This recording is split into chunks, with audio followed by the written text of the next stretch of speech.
rolled over. No. We're live on Facebook, gentlemen. Hi, Facebook!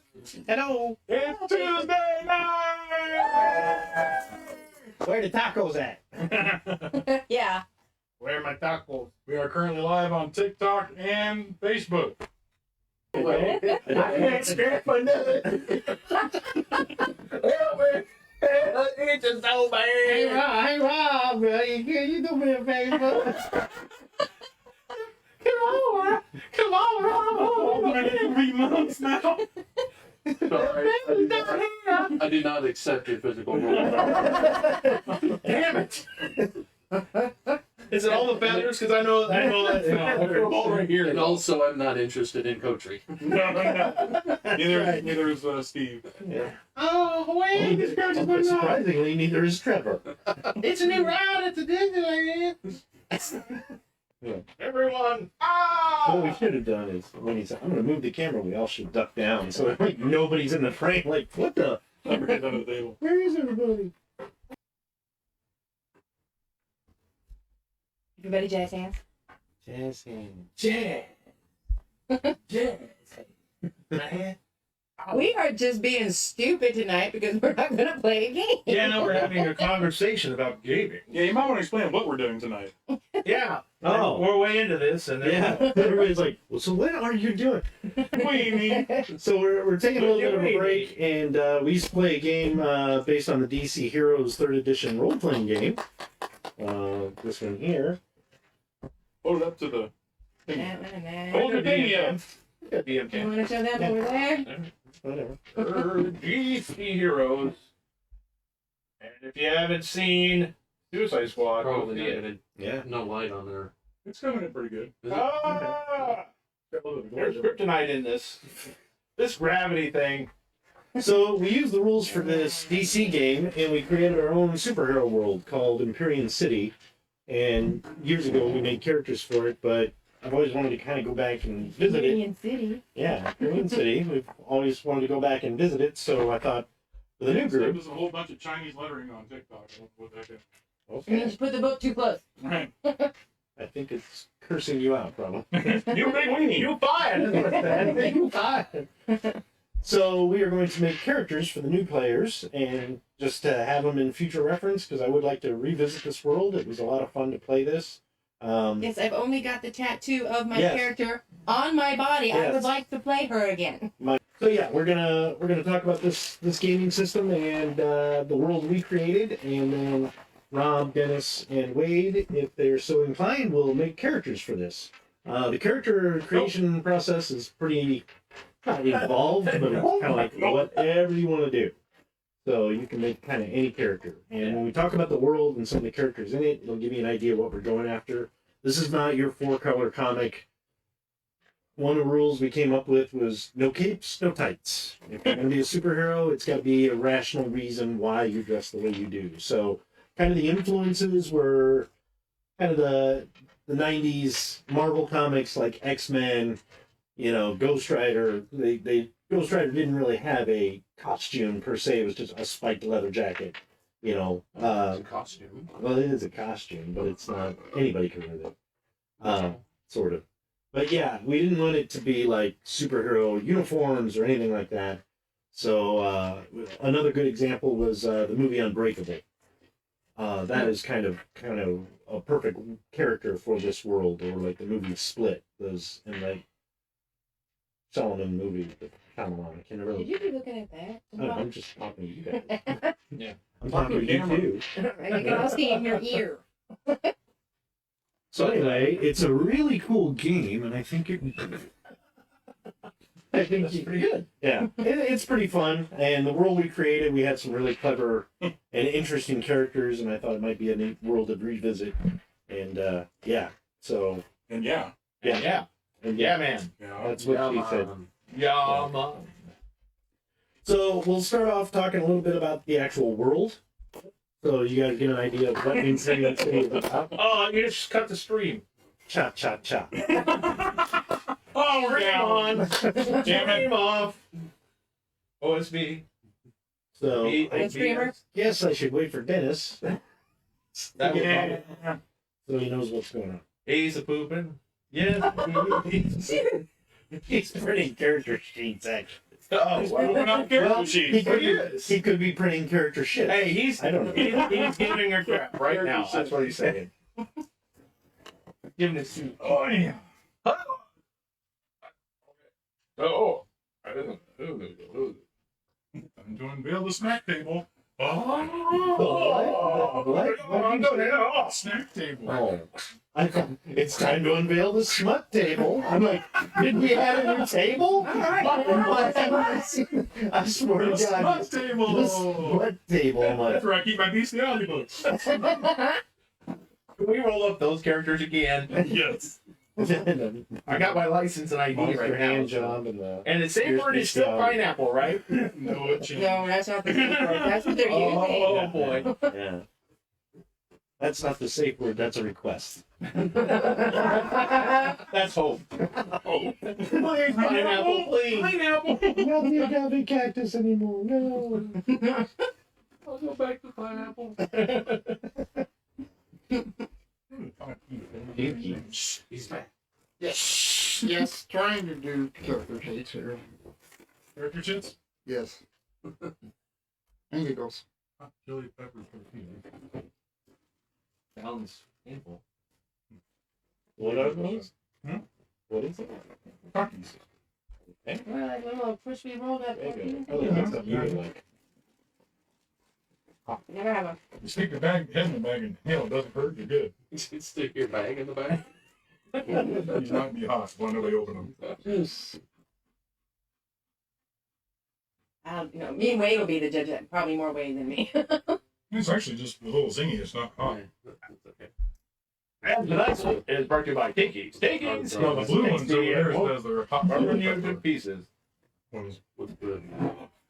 He What's mutated. to it? You see his feet? He turned it into a mutant. A mutant. He got that mutant feet. He got mutant feet. I seen him. He will violate you with a dog foot. Yeah, he violate you. He could with those. Yep. Yeah, I'm back on that. But Here. Or you're back on the medication. Yeah. Well, so are we, but just not on Tuesday nights. yeah, 16 grams per serving. How many in the serving? 1.5. About 12 pieces.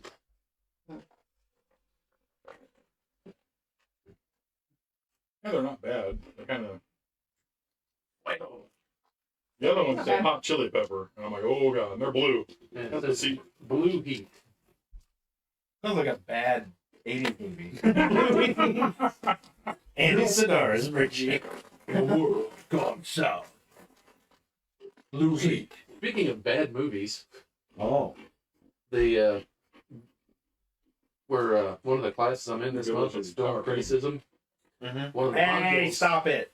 one of the modules this week is actually Oh, it's looking at realities with the director Ed Wood Jr. Oh wow. And matters. Yeah, and that's actually one of the, it's Oh. actually it's linked to it to where you can watch Plan 9. Little.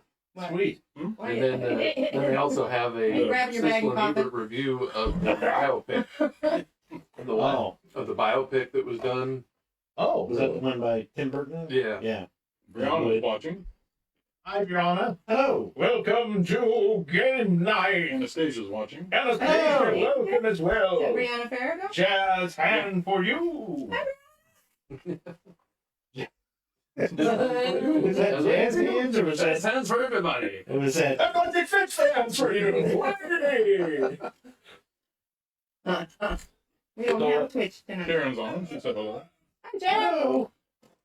So what is that? Just like part of the class? Or you gotta like? Yeah. Okay. Part of the class. You do a review on them, or what do you? No, that's actually Blue just- movies, huh? Just something to watch. Oh, what? The actual assignment this week it's studying the auteur theory of filmmaking, film criticism, where it's the director is the author of the film, and that when you see a director that has a bunch of films, you can start to see the pattern of his Oh yeah, style. we're talking about that. Yeah. So like talking about Tim Burton, he's got a very distinctive style in Yes. pretty much all of his movies, Mhm. even when it's a normal. Yeah. One of his normal movies, which I can't even think of right Is now. that Big Eyes or whatever? About the Big- painter? There's Big Fish. What? Oh, Big Eyes. Yeah. But we have a list of 6 directors to pick from. I was telling Dale Thursday last week that the 6 directors on the list, none of them is American. They're all foreign directors.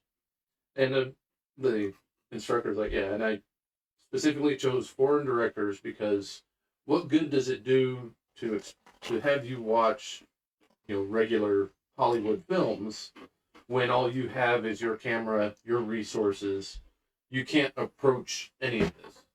I mean, if James Cameron had basically our camera, our circle of friends, and our budget, he wouldn't even be able to do the first scene of Avatar. Right. You come out with crap like Be Be Batman. Person's counting ninja. Or Tuesday night. Yeah. So he was specifically used foreign directors to expose students more to that. I like exposing students. The interesting thing was the one director, he said, getting to you? The one director, he actually I said, need some more. Yash Chopra is an Indian director. And he said, Bollywood is so far outside of most Americans' experiences. If somebody picks this director to do their study on, you'll automatically have an extra 10 points to start just for making that choice. Wow. So you took him, didn't you? Oh, yeah. Yeah. Oh, I knew as soon as he said it, I was like, that's what he's gonna go for. Yeah. Yeah. Why not? Have you watched any of his stuff yet? Then? Not yet. No, No, it's, okay. that's Okay. later. I'll be doing that tonight. Yes, we watched Anybody Black else? Bottom, so it's very good. Nope. But One more. Flaming poop death later. yeah, Bollywood is, That it's a lot of fun anyway. Yeah. But the other directors, there was a Hong Kong director, Japanese, Akira Kurosawa. Oh, I figured that would be on there. Yeah. Yeah. As from Japan, there's a Hong Kong. Louis? No, Damn it. number one supervisor. the South, like I said, the South Korean. He did give a warning as far as if you pick the South Korean. Okay. A lot of his movies are One's very out so far. I know. extreme and gory, and Oh yeah. so I can see that. you Be know. prepared. Monkeys are good, but And he also made the comment that if you watch one movie and you just can't get into it, change directors. Go to a different Yeah. go to a different director because you might have the thought of, well, if I watch one and if I watch another one I might find something. It's like, no. Mhm. If you don't like the You got first one, just move on. Oh, you back. Especially since we only have a week to No, watch there was never a back. half a dozen movies Oh, cool. and You know, I had a write our Oh, work and everything. Okay. I don't want you to fall asleep. Rob, You have to rewatch it when you you- fall asleep. me. Okay. thanks, Dennis. We're gonna go. Thank Mike. Yeah, he found the original that we had. Cool. Clear, alias, motivation, race, Yeah. 100-meter dash. Is that sex? Yes. Often. Please. Okay. You want some balls? Got Then they got cheese on them. I think Steve wants another one. Oh yeah, Steve was looking for one. Here you go, Steve. Here's your. Thanks a lot. Oh, it's good to have you He back. dropped. He dropped his ball. Oh my God. I just got out of puberty. Oh, now he dropped both of his balls. Oh, yeah. Oh, now I'll rock it. Watch out. Good. I tripped. Ah! That's painful. I fell on my keys. It was keeping me in balance, yeah. All right, well, I guess you can I'm the explain Okay. Imperial City now. Okay, so Imperial City is the world we created for our own kind of brand of superheroes.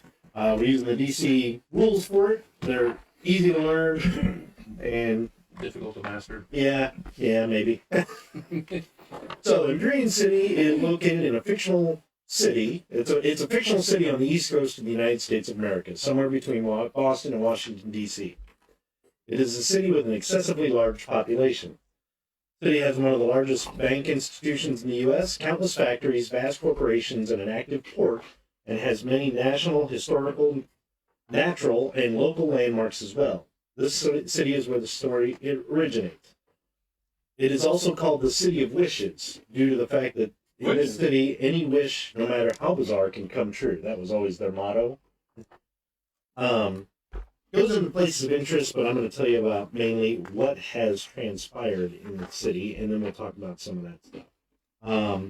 It's got we created a whole timeline. Mike did a lot of it from 1635, the city's founding, all the way up to present day. Wow, no, Mike. Yeah, he had all kinds of cool stuff, and kind of threw parts in there. I paid him to say that. No, you did a lot of this, and it was awesome. Pulled it right out of my butt. Yep. So it's a mic. It's an Oh idea. no. Yeah. We're all gonna die. But it's tight, so. So there's a lot of stuff behind the scenes that most characters are not going to know about. So the universal theme is free will. You're free to be able to become what you want. So essentially what has happened, Free love. free love, Free love. free Willy. I see what kind of That guy got arrested. Free Willy guy got arrested. So in the city of Empyrean City, it's kind of like Chicago, New York, Gotham, Metropolis, all rolled into one on crack. You've got good sides of town, bad sides of town, corporate areas, all this kind of stuff. I think it was about a year ago, in present time, maybe 6 months ago. Can't remember, but they had an explosion. Something happened, and like an underground explosion or some gas was released. Nobody's sure on the details. They call it the Empyrean effect. What had happened was there was some sort of event that did something to the populace, and I think we have it written down here. So when There was a virus. Eric Yeah. Topher started it too, so it was like what, 1990s, 91, 92? It was probably 93 because that's when the third edition came out, 93, and I think that's when we kind of adapted it. Yeah, I remember when we started it back in 1993. Used to have all my teeth, all my brain cells, all three of them. And he ponders through the book of knowledge to find the wisdom that is needed. Yes. So there was some sort of explosion, commentary. and they believe it was toxic waste stockpiles that were stored under Empyrean City, like an old military base that nobody knew about. Nobody knows. It could have been a fluke accident. It could have been something completely different. There's all kinds of theories about what caused it. Still under investigation by It's- scientists coming to the area. He said no to leave, reading from the Met book. a engineered virus from the military. Yeah. And there's a mist. and It's all the these China weird- virus. Somebody ate a bat.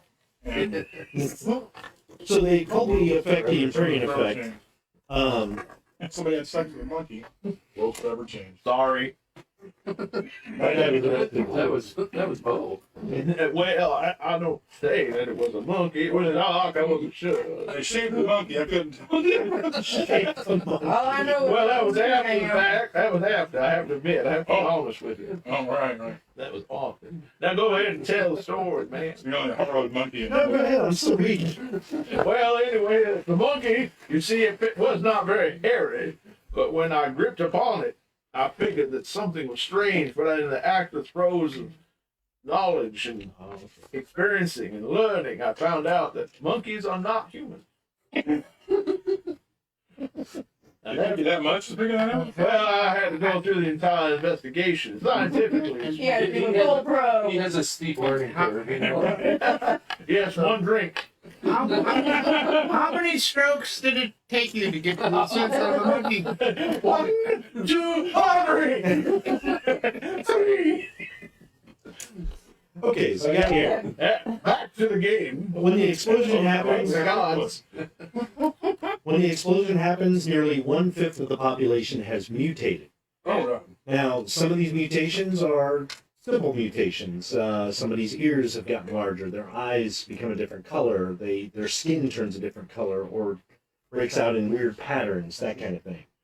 But some of these mutants have suddenly developed abilities, or powers, or strange things they can do. Would you explain this? Okay.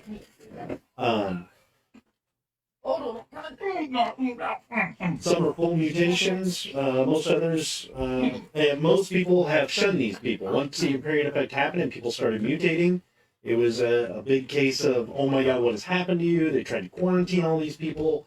Scores of people went missing, like just vanished. Nobody knows what happened to them or anything like that. We tried to round up all the mutants, and of course, most mutants are like, no, it was kind of like they're panicking, so they're fleeing underground and stuff like that. Not to say there's aliens, but Yeah. aliens.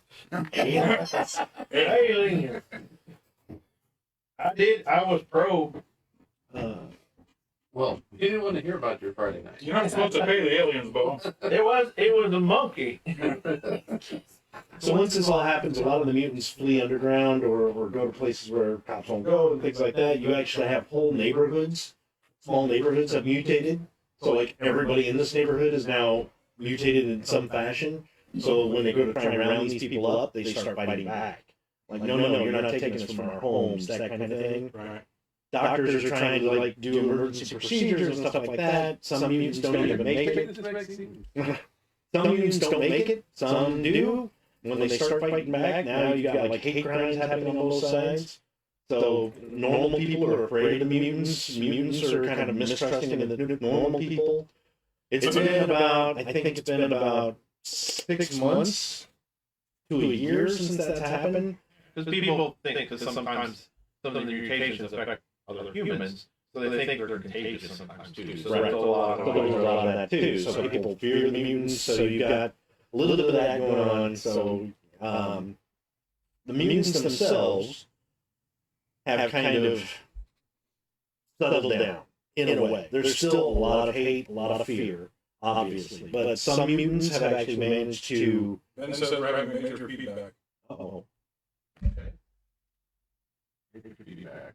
Crank it down here. Oh yeah, reverb. Yeah.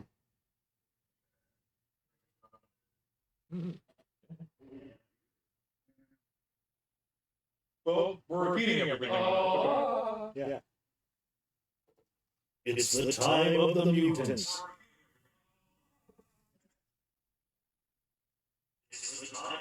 That's awesome. We'll take it. Oh, that's creepy. Don't do that.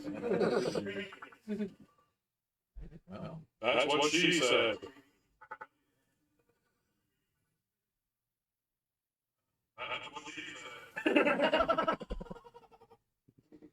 So anyway, to go on, basically, the world is kind of in this kind of weird flux. You've got a lot of mutants who can blend in with society.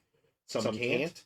The ones that can't are either on the run or fighting back, and some of these mutants have gained amazing powers. And some of them aren't even mutants. Some of the Imperial, which has just affected things like events quite strangely. Happenstance happens, and people get caught in the wrong place, so they're not actually a mutant, but it may have been caused by the Imperial effect. So the players are taking the roles of mutated people, and it's kind of up to you what you want to do. You have the mutants and their free will is Basically, do you choose to be good? Do you choose to be evil? Are you an anti-hero? Are you just trying to survive? So we have a little bit of that everywhere. The three characters that we have that are previously established are Bobbi's character, Tio Scari, who she can tell you about her. She actually runs a lab, which started out as a pharmaceutical cosmetics company, and that's kind of what they do day to day. But unbeknownst to a lot of people, one of the people who was responsible and involved in the lab that blew up and created this is there in hiding. And he's trying to do everything he can to find out what happened and reverse the process. He's like one of the few survivors of the actual blast. So he's actually working with her. So she kind of goes out and takes in mutants and kind of shows them how to cope with what they're going through, how to survive, how to use what they can do to protect themselves or get by. And if you choose, you can stay at Pyramid Labs and they will try and work with you and find a cure or at least a treatment for you. So that's kind of her role. She's kind of the Professor X, I guess, of our universe. There are other characters. We had a character named Ironwind, who was an actual military guy in an experimental hover tank, and he was a canine unit, so he had a dog with him. When the Imperium attack happened, it melded all three. Oh God. So he looks like a normal guy, an army vet, but in times of stress or when he thinks hard enough, he will become the Iron Wolf, which is basically a giant metallic werewolf. So he melds with his animal, his tank, and himself, and he has all kinds of powers that relate. Like he has 360-degree vision. He can talk to dogs. He does all this crazy stuff. He is kind of there for a while. He was the city's hero because he was always trying to go out and do good, and people saw that as like, wow, Iron Wolf is like a symbol of the city, symbol of he's helping others. Not all mutants are bad. You know, people rally behind him, and he was kind of like, yeah, that's right. You know, he was a very friendly, kind of outgoing guy. We had another guy, a mutant named Mr. Mystery, and he had a list of powers, and every time he went unconscious or fell asleep, the next day he would roll on this chart, and that's his power today. Nice. So he might have a power of flight, and if you punch him and knock him out, he'll wake up and he'll be invisible. So it was like he never knew how to control his powers. We have a mutant called Warhorse, who's basically a huge like black minotaur with a blood red mane and red eyes. He's a bad guy. He's just wanting destruction. You've got gang members who are now mutants, and like their family is trying to protect them, but then there was a gang of Latino gang members, and one of their cousins mutated into this huge like crab-looking thing. They call him Lakrago, and he was like their brother, so they wouldn't give him over to the cops. But now he's their enforcer for the gang. Right. You know, so you can do just about anything. Some of the other characters are Mike has a character named Blades, who's kind of an anti-hero. He'll tell you more about him. He's kind of like he's got a suit with these swords attached that can do all kinds of stuff, but he's got a cocaine addiction because of the serum he took, Oh. like a super soldier serum. So now he fights a lot of drug dealers, takes their money, and takes their drugs so he can continue making the serum. So he's kind of like, I always describe him as if Punisher and Batman had a crack baby. That's basically Blades. Yeah. So he's kind That's of about right. he's an anti-hero. My character is Faust, or the fully automated urban security trooper. It was built as a prototype for a company called Securicom, and it was basically a robotic soldier that would go in place of shock troops, SWAT teams, military, send the robots in, and they would be programmed for like limited AI. And it was designed by this scientist named Sarah or Annie. And then my guy, the character is Nixon Grimm, and he was another scientist who kind of had a lame leg and was kind of crippled a little bit, had almost blind in one eye, and he was inventing a teleporter device for the same company. And he thought it would be fun to play a practical joke because he finally got the thing to work to teleport into her lab. Well, he got his coordinates off and he teleported himself into the robot. So when he did that, his body fell over as a lifeless husk, and his soul has melded with the circuitry. So now he is not even human. Yeah. And when he came online, he saw her get murdered from corporate sabotage. Oh no. And he just went ballistic. So now he is wanted. Like Securicom's like, okay, this robot has gone malfunctioning. We need it back. The cops are like, oh my god, this thing. And he has become the city's like Batman. And it's hilarious. Like one of my favorite stories is there was a pier which got the big Ferris wheel, and somebody was attacking it, and the Ferris wheel started to go. Well, obviously, Iron Wolf was fighting this guy, and their fight is the one who broke it loose from its moorings. Oh. Faust was like, I gotta stop the steering wheel, and he flew up to grab it. Ferris wheel. Ferris wheel, he went to grab it, and he missed. So he flew by.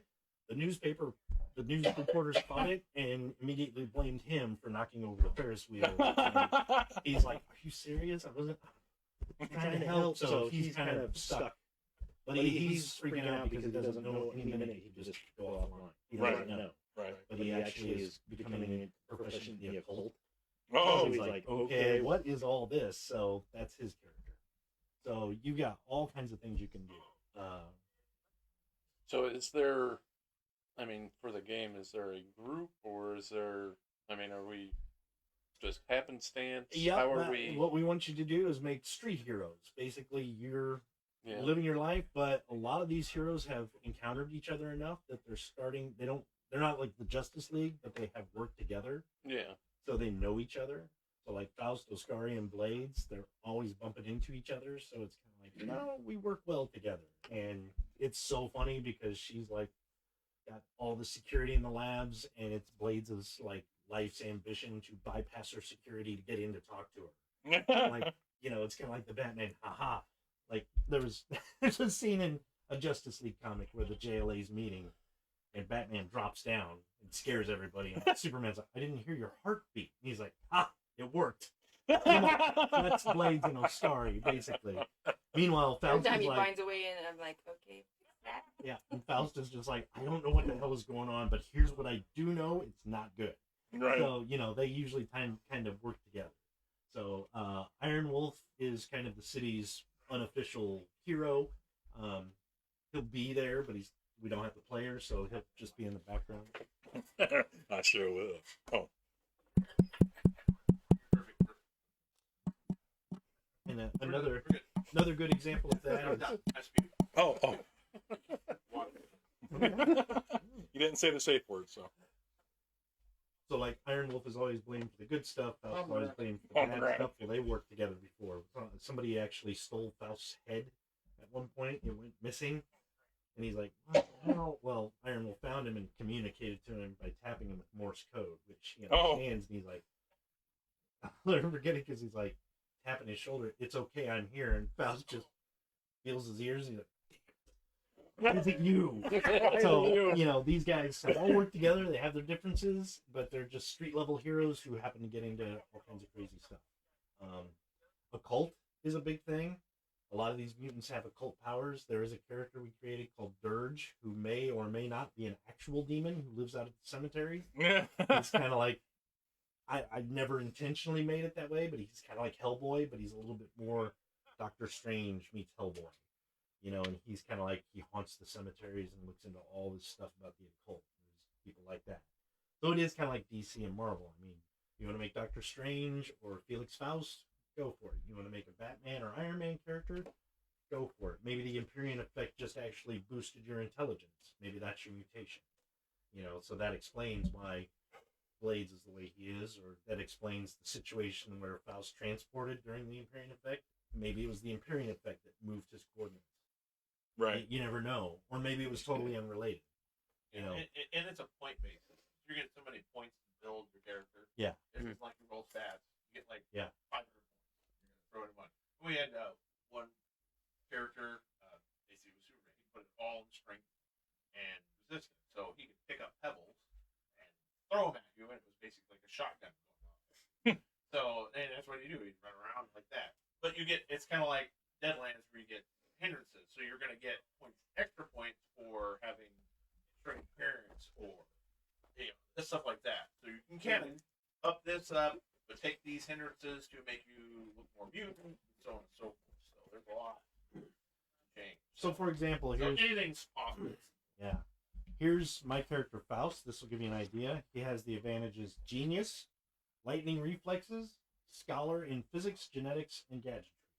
His disadvantages: he has an arch enemy, which is the company that did the sabotage, or Asata. So he's after that company. Irrational distraction, catastrophic to revenge because of what he's seen. Mistrust, which is the public's mistrust of him. Psychological instability, rage, strange appearance, traumatic flashbacks, lost vulnerability. He loses powers when he's in a certain range of uranium because it starts messing with his programming. So, let's see. You want to read off some of those Oscari's disadvantages, limitations, and all that? Give you an idea of what some of these guys go through.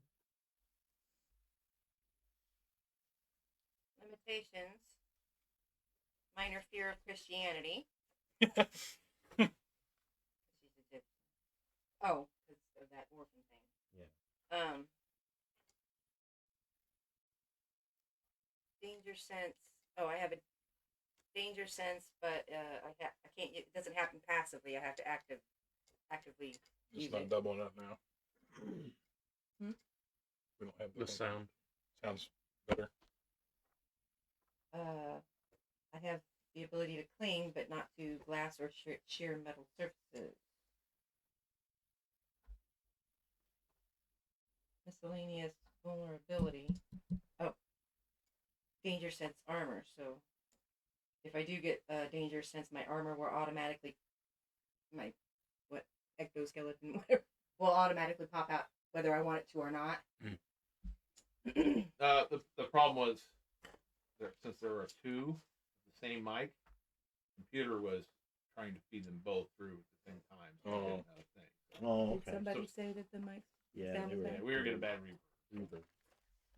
If we get it back, And then we took some advantage of that with people were saying different things. And Yeah. Oh, yeah.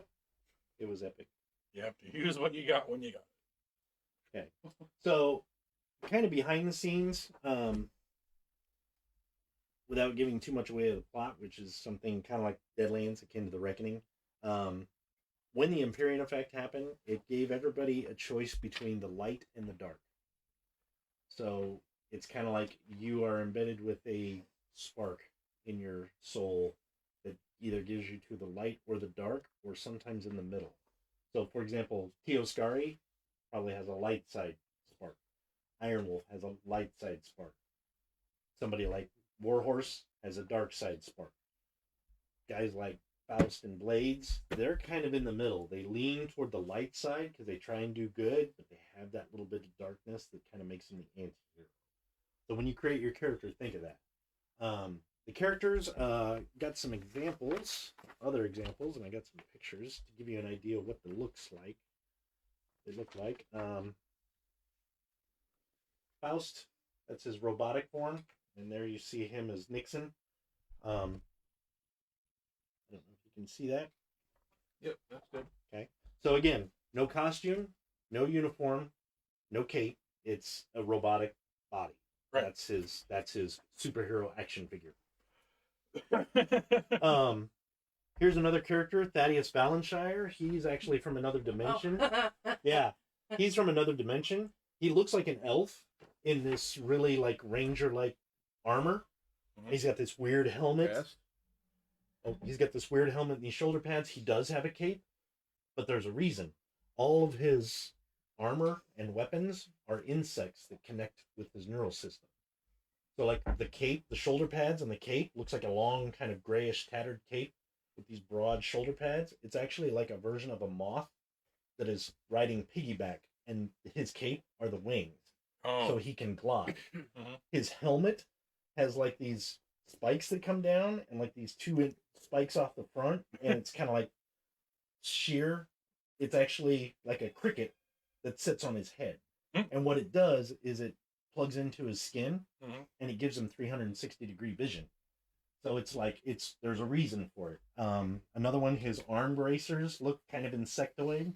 They're actually wrapped around, piercing into his skin, connecting with his nerves, so they can actually react and make his fighting better. So that's an example. He's got a cape, but it's not just a cape. It's actually a purpose. And his And- bugs have a crush on Oscar. He's always like, no. Yeah, she is evolved from scarab beetles. So basically, Oh, gotcha. his armor is like, hey, and he's, I'm so sorry. I'm very sorry.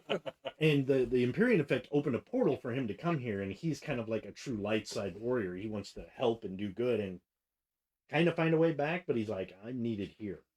So he's kind of your tragic hero in a way. Let's see. Here are some others. Let's see. Roughhouse is kind of like the Thing. He's just a huge guy made of brick, but he's a drunk and just likes to fight. He's basically an old construction worker who got mutated into this huge brick-based thing. So Well- leave him alone. Yeah. You've got other bad guys.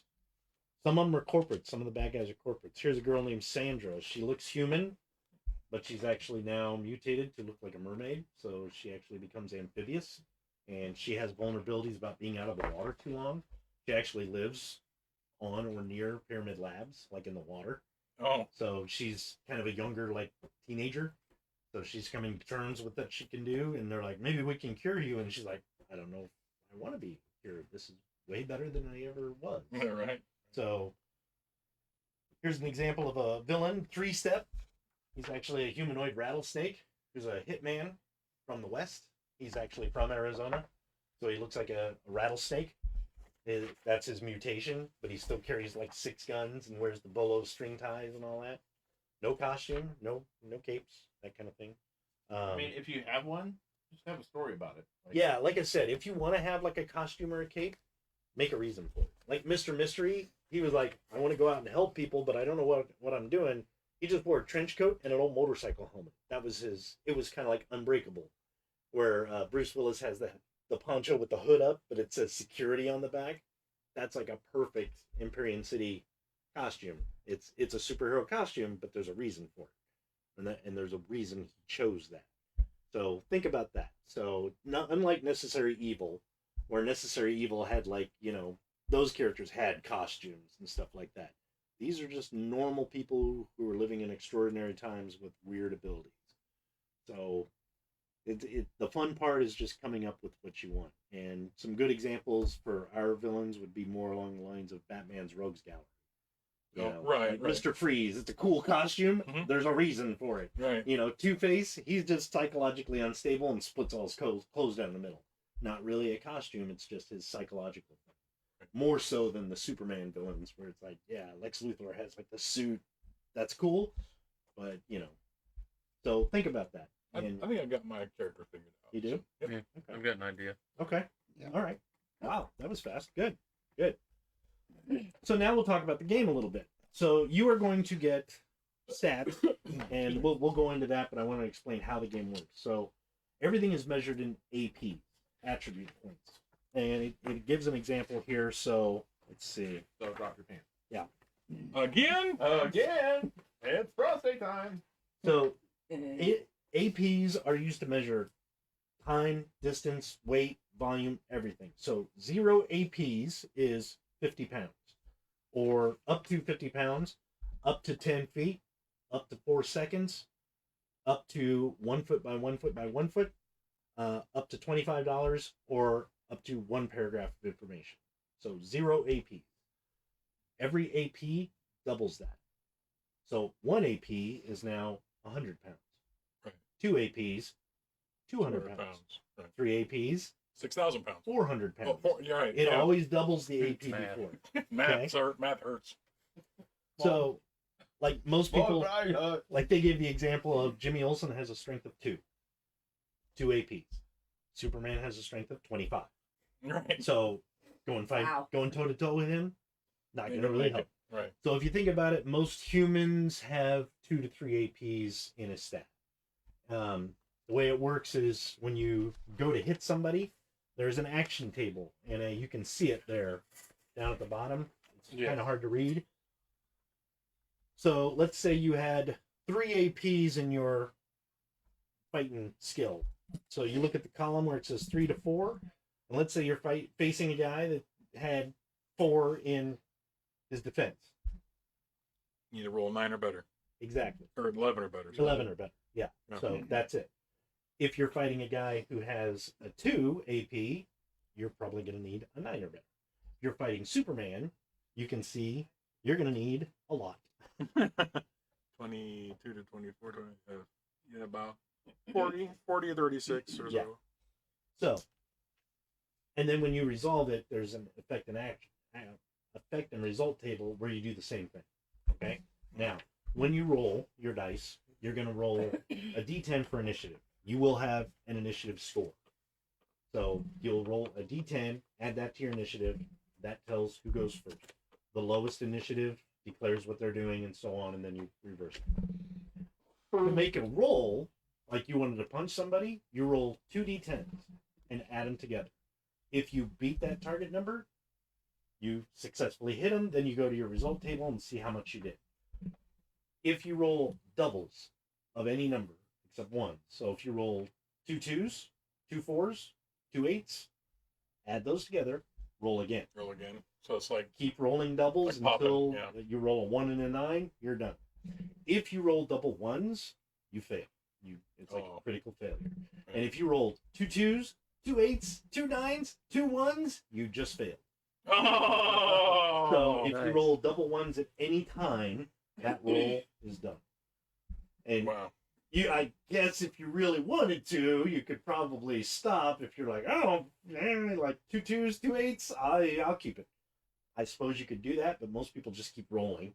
Well, yeah. The chances of getting double ones are slim. Right. You never know. Right. But that's how you can get higher. So let's say on that roll you need an 11, and you rolled a couple doubles and you got a 19.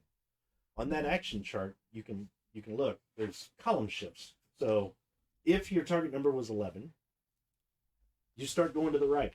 The next number is 13. Okay, that's 1 column shift. Mm-hmm. The next number is a 15. That's 2 column shifts. The next number is a 19. And you rolled a 16? Mm-hmm. 18. Oh, it might be 18. So if you rolled a 19, that's 3 column shifts. The next number is 21. You didn't get there. Right. So you got 3 column shifts. Mhm. Then when you go to your result table, it's like, okay, normally you would have done 3 points to this guy. You count more. Well, I got 3 column shifts. So now it's like 3, 5, 7. And if you get to A, you did your full effect. Oh, So it's kind of like you could get a lucky shot. Maybe not a Superman, but if there's a guy tougher than you and you got rolled really well and got a lucky shot, you just knocked that guy pretty hard. mhm. Now he might be able to take it, but if he doesn't, you're like, dude, that was awesome. I just whacked the shit. So Yeah. now to give you an example, like Look at my book. What a lovely example. There it is. strengths are, like I said, Rabbit average is on like you. 2 to 3, maybe 4 is the upper human. 5 and up is you're getting more superhuman. So, for example, my dex is a 7. What's yours, Oscari? 10. My strength is a 10. What's yours? 5. My body is a 10. What's yours? 10. So see, we're kind of on par, but you can actually easily overpower somebody. Well, Yeah. there's the storm. Yeah.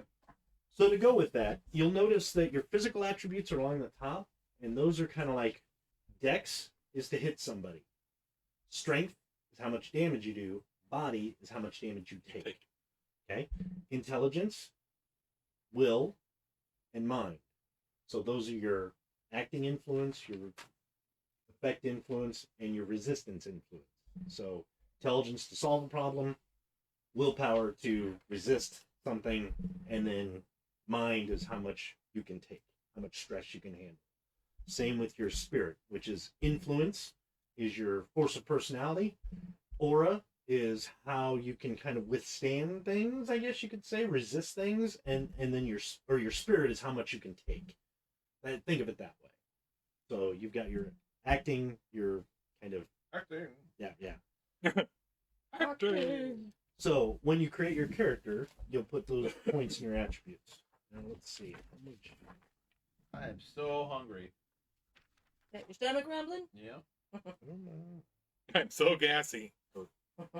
So the current attributes on the far right side, what's that? The current attributes is if, let's say you take damage Mm-hmm. and you're not healed yet. Those would be, or somebody. A good example is you're Superman. You got a strength of 25, and somebody puts kryptonite around your neck, and now your strength is like 12. Mm-hmm. That's where your current attribute dropping. is. Until you heal yourself, that's your current attribute. Your base attributes always kind of stay the same because you can heal back up to it Yeah. theoretically. But yeah, current attributes is kind of where you are, and you notice that's your kind of how much you can take, body, mind, and spirit.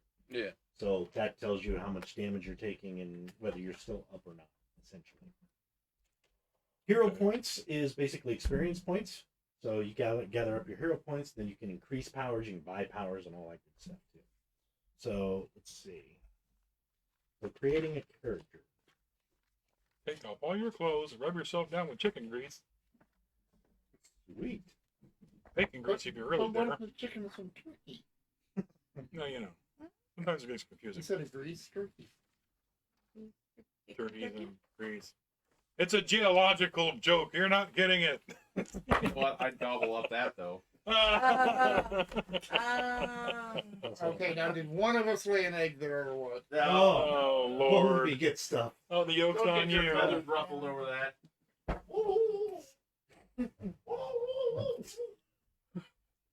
I think I just came up with a new villain.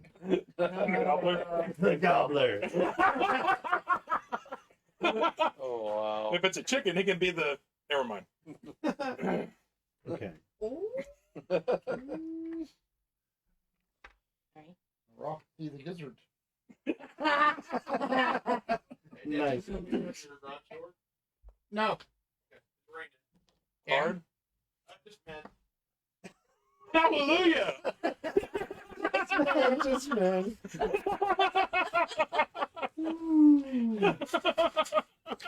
Actually, I did saw a TikTok that was talking about the song "It's Raining Men." Yeah. That's actually the same situation as the song "Let the Bodies Hit the Floor." It's just two different perspectives. That's awesome. It's raining, man. Let the bodies hit the floor. It's raining, man. And the bodies hit the floor. Oh, okay. Different perspectives. Yeah. Oh my. Time to jump on it. Get down on it. All right. So you are going. We are hoping you're enjoying the. This is how character build works. Yeah. The Raconteur Society. Pretty much. Pretty much. We have our own reverb of sorts here. Yeah. It's in our heads. Oh. It's on the head. In my head. In your head. When I roll dice. Reverb, reverb, That's why I was going to Ardman. It's on the head. It's on the head. On the head. All right. Chicken run. So you were going to start with 500 points to build your character. Now it is different with the gadgeteer. Does that go in the hero points? Yeah, we'll get to that. You can put it there if you want to keep track, or if you want to get a scratch piece of paper. It might be good Yeah. to get a scratch piece, really, because you will be torching pieces like crazy. And Fine. I wanted to read you this. This is they break down all the attributes. So, like a body of 1 to 2, a person with normal agility can perform activities associated with daily living. 3 to 4, an individual has agility equivalent to one who practices athletic abilities beyond what is required for daily living, such as police officer, firemen, clowns, stage performers, and dancers. What is going on? Your window. Don't worry, honey. Nothing, honey. Anybody need scratch paper? No, I'm good. I got a scratch paper. Okay, 5 to 6. Person possessing. No, Mike. My windows aren't down. Oh, I thought that's what you were asking. No. I am so confused.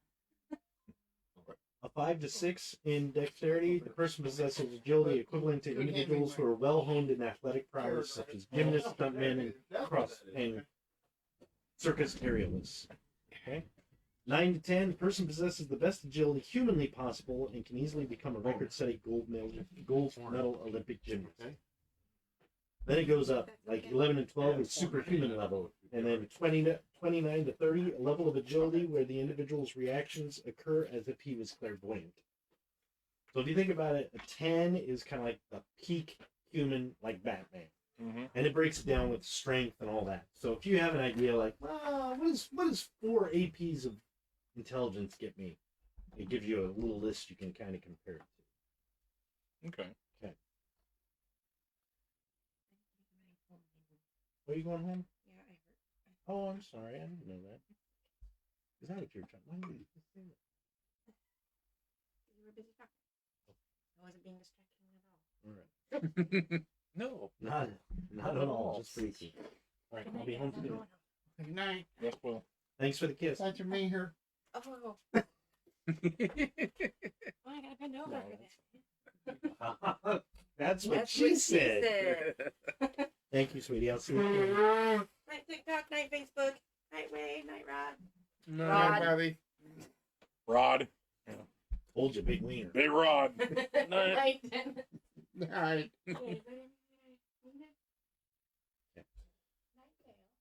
Good night.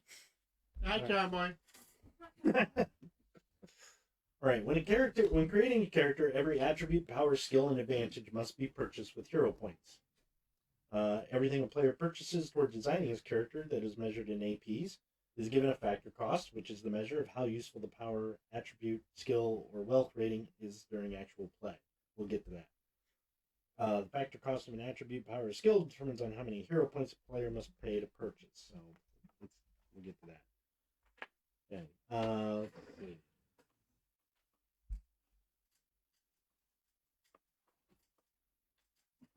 And it's just battery.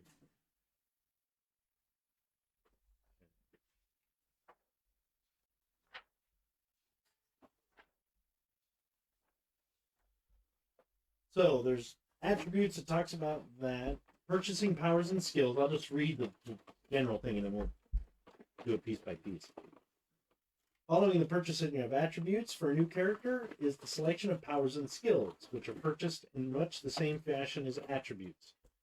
Each power and skill has a factor cost listed in the description. To purchase a power or skill, a player should simply cross-index the power skill factor cost for the number of APs desired, and that gives you how much you need to spend. Each power has a base cost, so it's like you got to pay that much just to get the power. Then you can increase how many APs you have in it.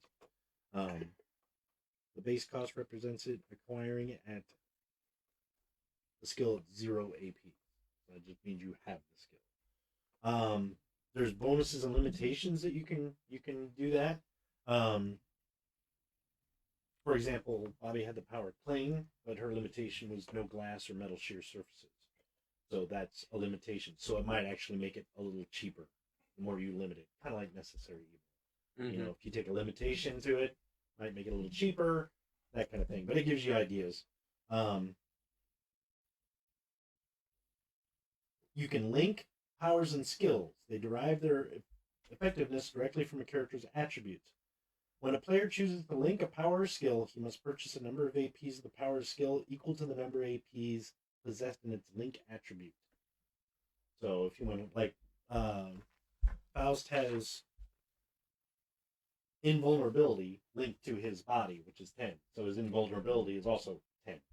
If one goes up, they both go up. That kind of thing. He has to kind of increase them both.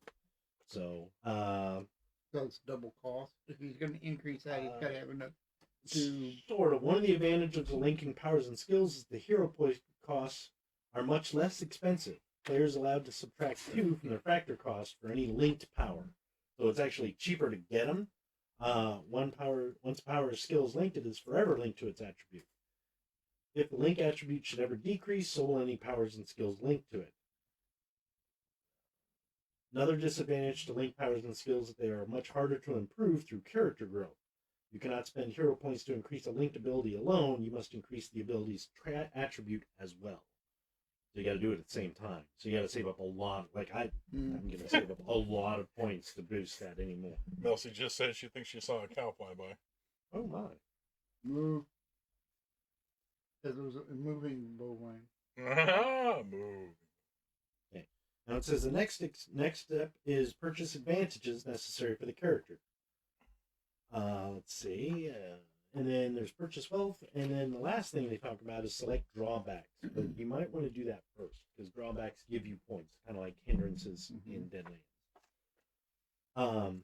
It talks about your personality. Select motivation. Motivation is up to you. We never really dealt with it too much, but like upholding the good, responsibility of power, seeking justice, thrill of adventure, unwanted power, it's up to you. It doesn't really affect Survival. anything. Survival is a good one. That's It what I doesn't heard. really affect the game, but it's just kind of nice to know it as a character thing, especially for story plots and stuff like that. Like I never even specified a motivation for Faust, really, but it was justice because he believes he's very bad about revenge. He's like, no, that's wrong. Justice. It's not exactly vengeance. It's just getting that done.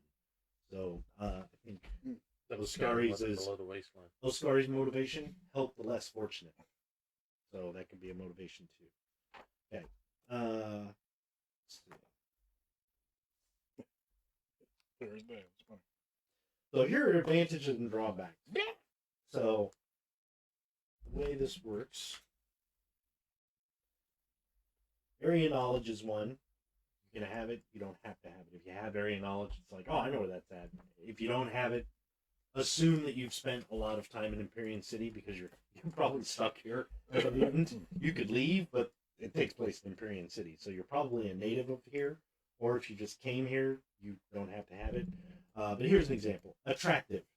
It's 15 points to buy it. Character with this advantage is extremely and physically attractive. Such a character receives a -1 column shift modifier to the opposing value of any persuasion attempt made against members of the opposite sex. So you get a shift column, so it's easier for you to do that. A buddy is cost of 25. It's basically somebody you can go to. Batman's buddy is Commissioner Gordon or Alfred. Right. Superman could almost say his buddy is Jimmy Olsen. That kind of thing. Right. Connection. 10 or 15, see the following. So a high level connection is like Commissioner Gordon, that'd be 15. Low level is 10. That's just like some guy on the street who's always in the middle of things. Jimmy Olsen would be a 10, probably. Connoisseur is 5. Character with this advantage has appreciation and knowledge of life's finer things, antiques, the arts, food, jewelry, wines, and high fashion. You can appraise items at a better chance, that kind of thing. Free access, cost of 10. You're probably with the media or something like that, or a cop. What was that one again? I'm sorry. Free access. Oh. Yeah. Gadget. This is where it gets weird. A character with this advantage begins his career with a gadget. The player must design this gadget using the guidelines provided in Chapter 7. The advantage may never be purchased after a character's creation. It is only an option for beginning characters. Obtaining a new gadget for an existing character requires design, purchase, and creation under the normal gadgetry rules. Now, if you want to know about gadgetry, that's the guy to talk to, because that's everything he did was gadgetry, and it took us forever to be like, God, how do you build that? And we finally figured it out, because it's like costs are different. It's like I can imitate this power, but it costs me this, and then I have to worry about this because I'm a gadgeteer kind of thing. So I want him to have a gadget, but it's a specific. It does something specific. that's what you should create, a specific gadget. So we'll come back to that. Genius, cost of 25. Gift of Gab, cost of 20. Headquarters, 10 or 15. Now, headquarters for you is probably like an apartment, but if you are playing like a scientist character and you have a lab, that could be your headquarters if you wanted to start with that. My guy, Faust, he's like Darkman. He had to set up in an old refrigerator factory. Mm-hmm. It's kind of his headquarters, but he didn't pay for it. Anybody could blow it up.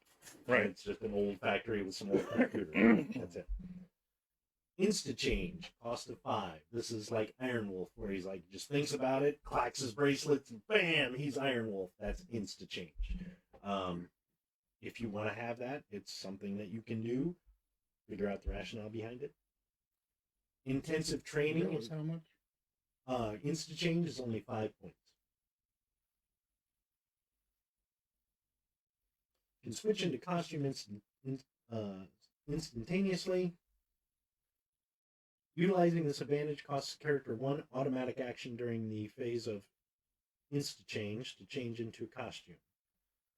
The character who possesses neither this advantage nor super speed can must spend an entire phase switching clothes or whatever, but we don't do that. But you, in one action, you just insta-change. You change your appearance or whatever it is. Okay, just to give you an idea of where I'm headed, my character is he transforms, Okay. not by Transformers. his wishes, Okay. and it's I'll be taking the instant change, but it's not an instant. It takes a couple of turns Okay. to do the transformation. Okay. In that case, don't take insta-change. Okay. Because otherwise, if you have insta-change, it happens. It says, if Right. you do not possess this, it will take you at least a round to do it, or an action. So don't take it. Oh, okay. Insta-change would be, Okay. yeah. If you're thinking like a Hulk or a werewolf, don't take insta-change. Right. Okay. If I you're was thinking the same thing, but on my character, he has a gadget. So my character concept, he's an alien who came down to Earth to study the city, got stuck there when the pop happened.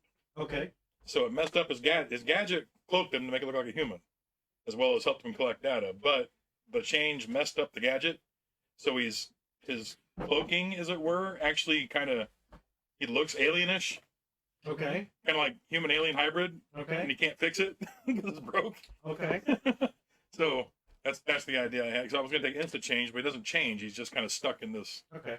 this Well, gadget you generator. could take insta change. We'll have to look because you might be able to work that into your gadget. So if you wanted to revert to your natural form, you just turn it off.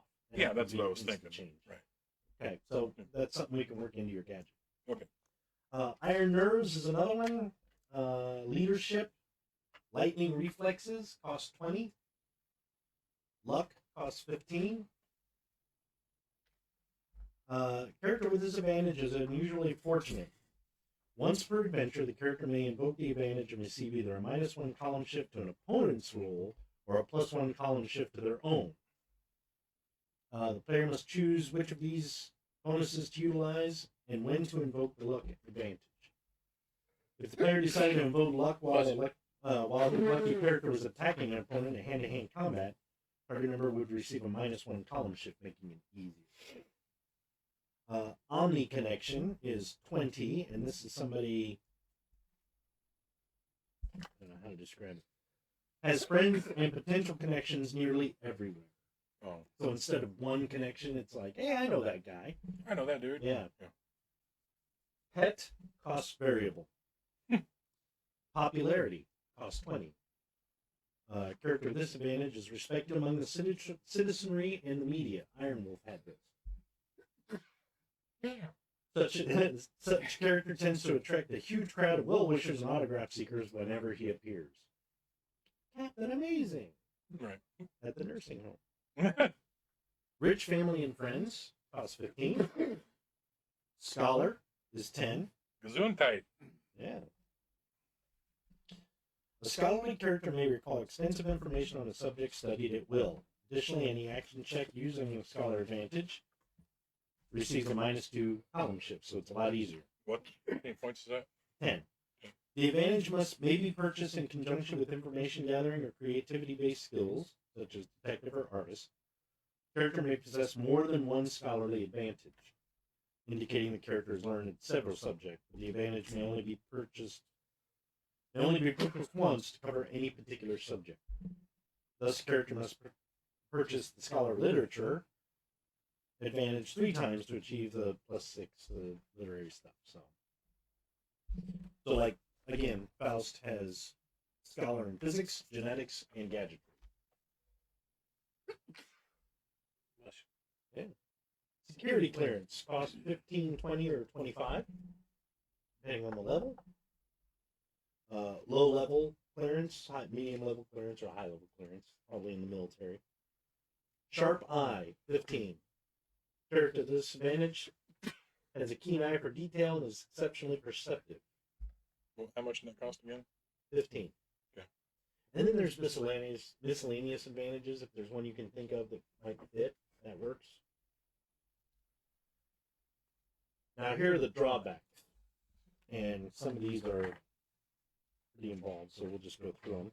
There's not a lot. Now for these, you get a bonus. So instead of a cost, the points I give you are the bonus that you receive for having this drawback. So first is age, bonus of 15. Characters with this drawback are an unusual invasion in adventuring. So you're either going to be really young or really old. Alter ego, 25 to 75. Age was 15. You get 15 points for taking age. Alter ego, 25 or 75. And here's the difference.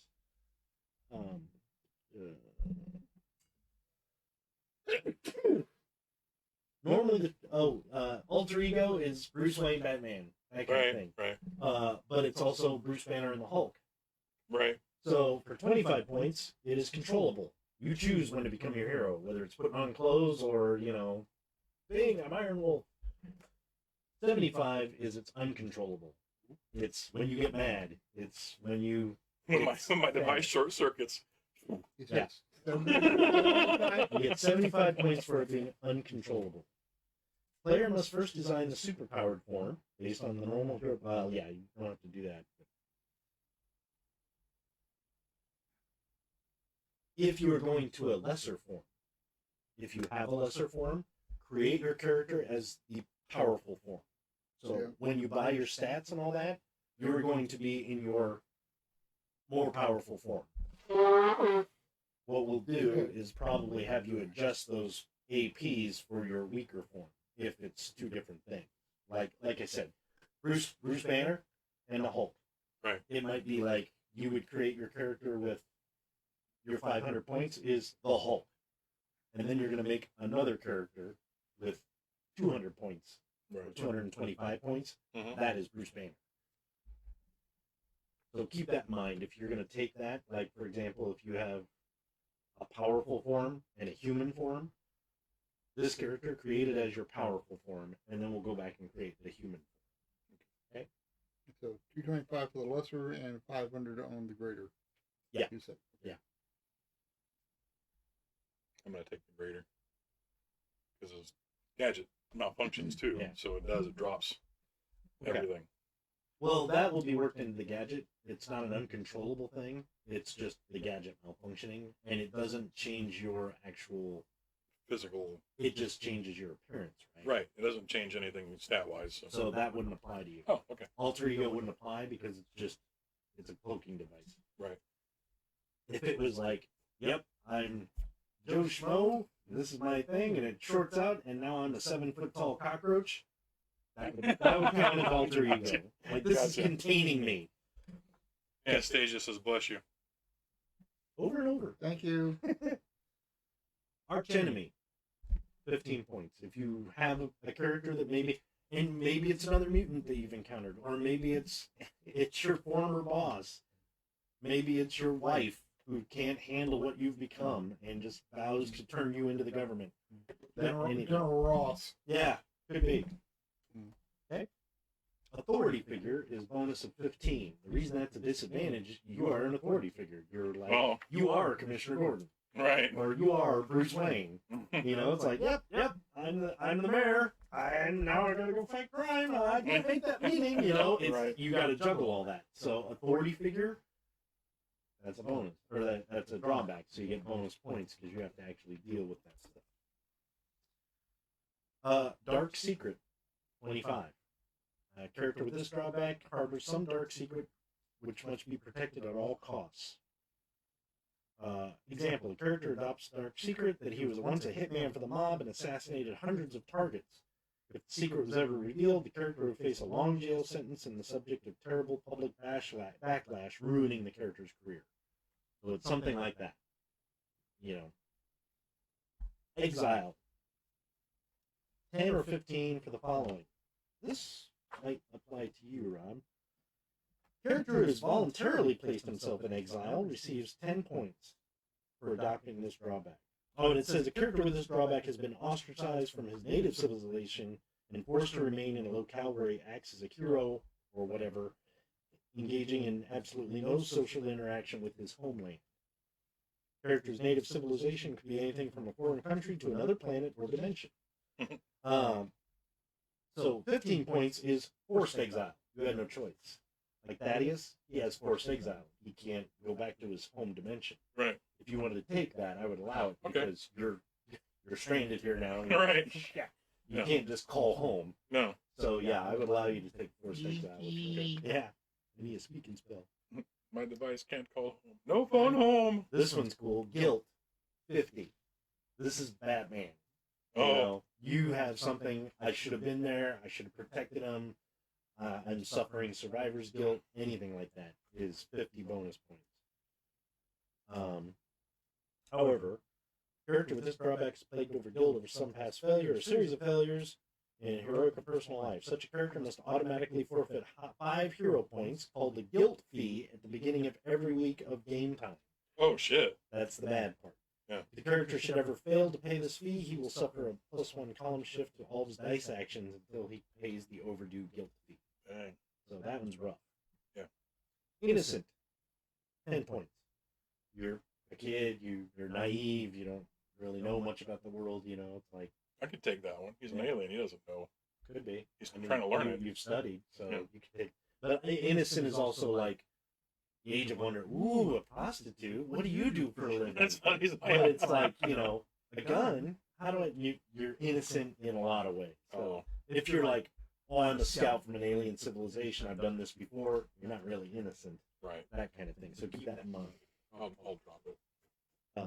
Yeah, an innocent character believes in all the inherent goodness of all creatures and assumes all other persons feel the same way he does. So if you meet a supervillain, you're gonna, oh, he's just like great. I'm sure He's a good guy. Yeah. Okay, He's just misunderstood. here's a series: irrational attractions and hatreds. These are worth 5, 25, or 50, and these come in any shape or size. Irrational what was it again? Attraction or hatred. Hatred. Yeah. Okay. Character with an irrational attraction will go out of his way to find its source and satisfy his desires. If the attraction is for an object, for instance, character will be unable to act in the object's presence. If the character is attracted to a mannerism, he will frequently manifest that particular mannerism. Irrational attractions come in 3 degrees of severity: minor, serious, and catastrophic. The degree of attraction must be selected when the drawback is adopted. Associated with each degree is a resistance number. Whenever exposed to the object of the irrational attraction, the character must roll greater than or equal to the resistance number to overcome the attraction. So, for example, a minor attraction. You know, I like money. Money's good, especially gold. I'm really attracted to gold. Minor attraction, you gotta beat a 5 or better. I'm good. Serious is 11 or better. Catastrophic, 15 or better on 2 dice. And how many points was this? Catastrophic? 50. 50. In the middle ground? 25. 25? If the roll is successful, you overcome the attraction, blah, blah, blah. Okay. If it's otherwise, you succumb to the attraction and must allow the source of the attraction to occupy his attention with the exclusion of all else. And the other way of that is irrational hatred. That's Same the thing. one I'm taking. Yeah, same thing. He's Same taking thing. the middle ground of irrational hatred. Yeah. For example, the Riddler has a catastrophic irrational attraction to riddles and puzzles. When he commits to, and he wants to commit a crime without leaving a riddle behind, he has to roll 15 or better. I gotta use the restroom. Sorry. Oh, I'm sorry, it wasn't 15, it's 18 for catastrophic. I read that. I got 25. Yeah, that's I took 11. the middle ground. Yep. You want to know what his catastrophic hatred is? Or is it cows? When he first landed, a cow, he landed in a bullpen. Cow attacking. That's funny. I don't know. Oh, and that goes with something else, irrational fear. It's Right. the same thing. Okay. So if you wanted to make it a fear of cows, No, he's not afraid of them. He wants to kill them all. Turn on the hand. He eats hamburgers all the time. That's how he's back at him. I'm fucking hamburger. so irrational fear is the same thing. It's 5, 25, or 50, and it's the exact same thing. Married is a bonus of 25. Well, you missed all the rain and everything. It's Oh, horrible. Of course, as soon as I get Boo back and go over to stop, it stops. Of course, yeah. That's the way it goes. I was telling her, I'm like, it's pouring rain. We got up, she got upstairs actually and lightened up enough. But I Okay. couldn't see my car. It was at the, Oh, wow. Okay, mistrust is 50 points bonus. Physical restriction, 5, 25, or 50. Minor examples are a minor one is no sense of taste or smell, trick knee, missing one eye. Serious is deaf, mute, or missing a limb. And catastrophic would be blind or paraplegic. What would you call unable to climb? Unable to climb, smart. probably minor. Fear of heights. Yeah, or you could take an irrational fear of heights or climbing itself. Yeah. Yeah. Well, I mean, just stepping up a ladder would be. Yeah. Mhm. Yeah, depends on how you mean. Is it a Well, physical thing or is it a mental thing? as a physical. Okay, then I would say probably. Can you use stairs? Yeah. Or is it just ladders? Well, like ladders. Okay. Ladders, trees, Okay. walls. But you can do stairs. What I, Okay, what I then missed. minor. Yeah. Minor. Okay. And that's actually a what? Physical restriction. Sorry. And the minor And is 5, did you say? 5 points. What was this one? I missed it. Mistrust is bonus of 50. Physical restriction is 5, 25, or 50. A minor one is no sense of taste or smell. Trick me, missing one eye, deaf or mute. Oh, serious is deaf or mute or missing a limb. Catastrophic is blind or paraplegic. Oh, jeez, no. Psychological instability, 5, 25, or 50. 5 is memory lapse. Serious is severe depression, self-arguments. Catastrophic is catatonia, schizophrenic attacks. Oh, jeez. So, public identity is 5. Rage is 5, 25, or 50, and that basically means you're going to fly into a rage. Minor is worth 5, and your rage number is 2. If you roll snake eyes, you go into a rage. Serious is a rage number of 3. Catastrophic is a rage number of 4. So if you roll below a 4 and you have catastrophic rage, you're going to flip out. And that's Faust has that. Secret identity, bonus of 10. Strange appearance, bonus of 30. Hold on a second. Oh, sorry. Strange appearance. Yep. Is what? 30 bonus points. And then the other one before that was Secret identity. Irrational hatred or your pants. well, I'm wondering if he wouldn't have because he does have a different name than his he gives a different name than his real name. Character with secret identity leads a dual life. In one guise, the character is a hero or villain, while in another, he is an ordinary man or woman. Oh no, he's not. Possession of their drawback assumes the dramatic negative effect. Yeah, so it's You would you do. have to live a second life. Yeah. Not bad. So, He just has an what alias. was- how much for the secret identity? 10. But strange appearance, he does have that. 'Cause Right. The device is busted, so he looks Right. like an And, alien. and his right. natural appearance is totally different. Right, exactly. Nothing changes as far as stats go. It's just a Right. cloaking device, basically. Zoom. Something. It's apple ale. No, Apple. Oh, Stella Artois. What is it? It's a light beer. Belgium. Oh, I'm Try trying it. It's a beer made from I kind of light. got it just to try it. Yeah. Okay. I'll take one. Over 600 years old. Mm. They say. Yeah. How's the sticker still Which- on it? Made by dwarves. Well, I'll make it Thursday. 600 years ago this Thursday. Oh, yeah. 600 years ago, I pissed in that bottle and gave it to an elf. Now you're drinking it. Oh, you silly Yeah. twit. Yep. Okay. But that's my piss. You probably That didn't ha- ham it off. That has to be properly drunk. He's got the glass. don't Oh, got the glasses. Okay. I'm a proper drunk. I need no special ability or suit or something. I'm proper drunk I am. Which brings me to a question, Dale. Dan Giffits, you? Damn, if it's Yes. which is another story for another time on another channel. Giraffes give birth. Excellent. I would like I to passed again. follow 4 of them immediately. What's your question? Well, I know when we made Blade Mhm. back in the day, there was like a big controversy over because he's basically an Iron Man. Right. He's got the suit, and people felt they were too powerful doing that. They spent a lot of points. Remember that we had to change the whole gadgetry thing, costing more. Remember this Iron Wolf of that? It was like, well, you can make all that. So we're not in accordance to the way the book is. You know, it would cost all these extra points just so it was. Remember, you remember I that? do remember that. And it's like, well, that's Yeah, so I don't know if that's it's something. part of you, whereas you're doing gadgetry, it can be stripped from you. Was the Right. kind of rationale, but 'Cause I remember, somebody had to be the best. anyway, we kept adding points to it, and to do it. So I know this costs a lot more than it Right. normally would. So I don't know if that's a chance to go back through some point. It is, yeah. If you want to go back and do it the book 'Cause way, I ended up having to get all these major pay for it. to pay for it. And I do remember that because you were doing stuff with gadgetry that was cheaper than the guy with the powers. Right. And you But didn't think I it was could- fair, but it's like, yeah, but his stuff can be destroyed or taken away. Yours is part of you. Then That's then why I his is can't. cheaper. Then I have to buy it again. Right. Once it's gone, it's gone. Yeah, you have to pay for it again. So I say go buy the book. So we might have to redo him, That's fine. which might be a good time if we bring this back in.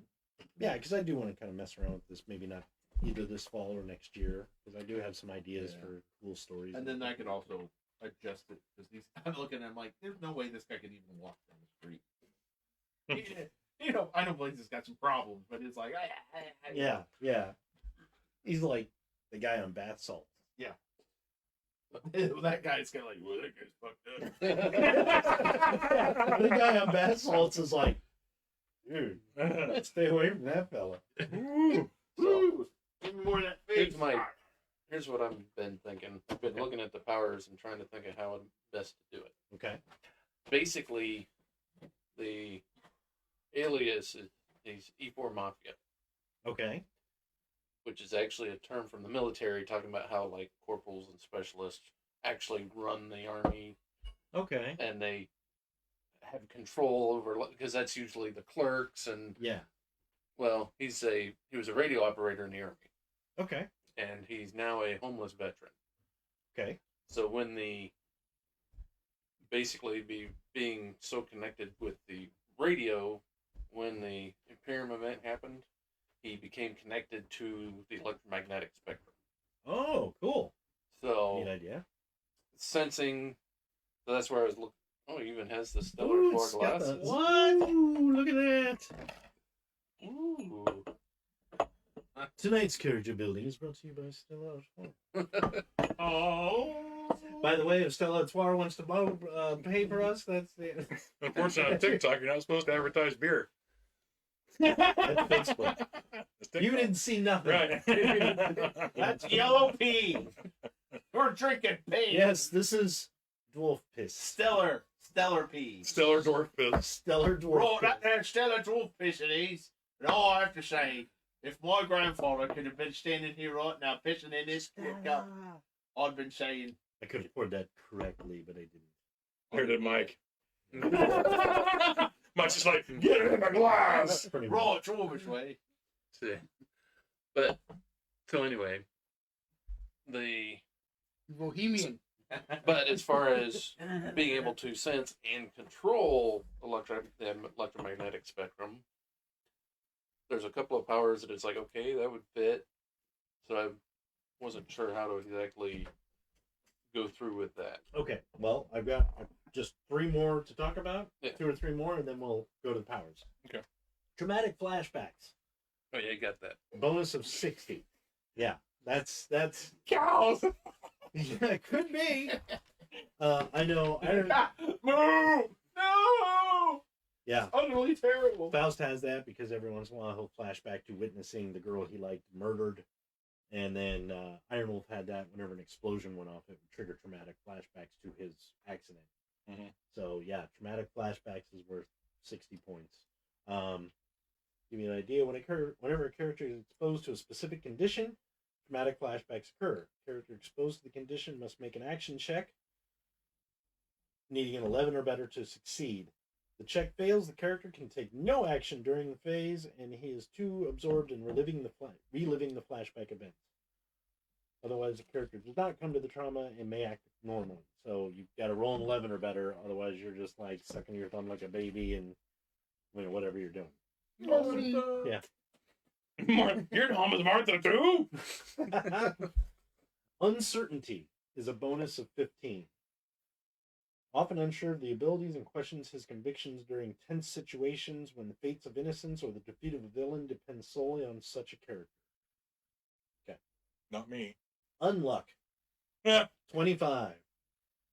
Mike, were you born with that? Yeah, Yeah. Yep. twice.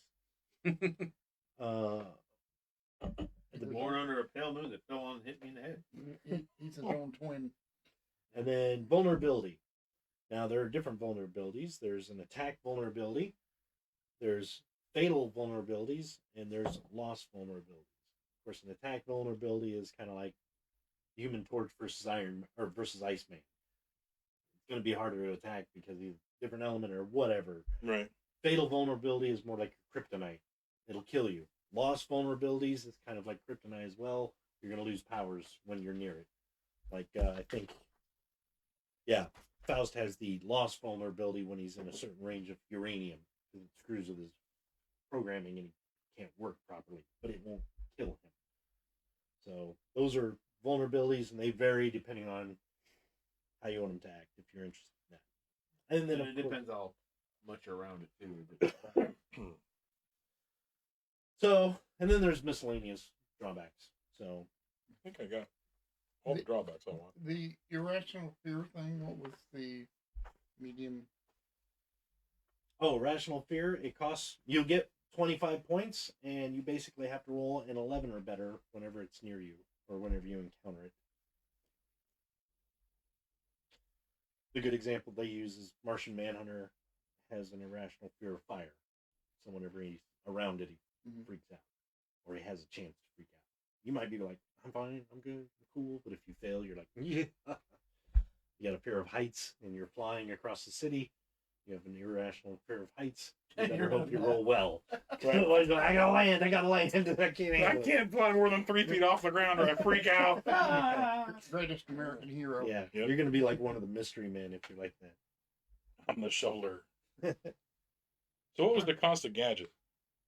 Okay, gadgeteer or gadgetry. I should actually. Character with this advantage begins his character with a gadget. Player must design the gadget using the guidelines presented in Chapter 7 and must pay the gadget's hero point cost. Gadgets purchased through this advantage are automatically built successfully, no gadgetry checks are required, and no wealth check needs to be paid.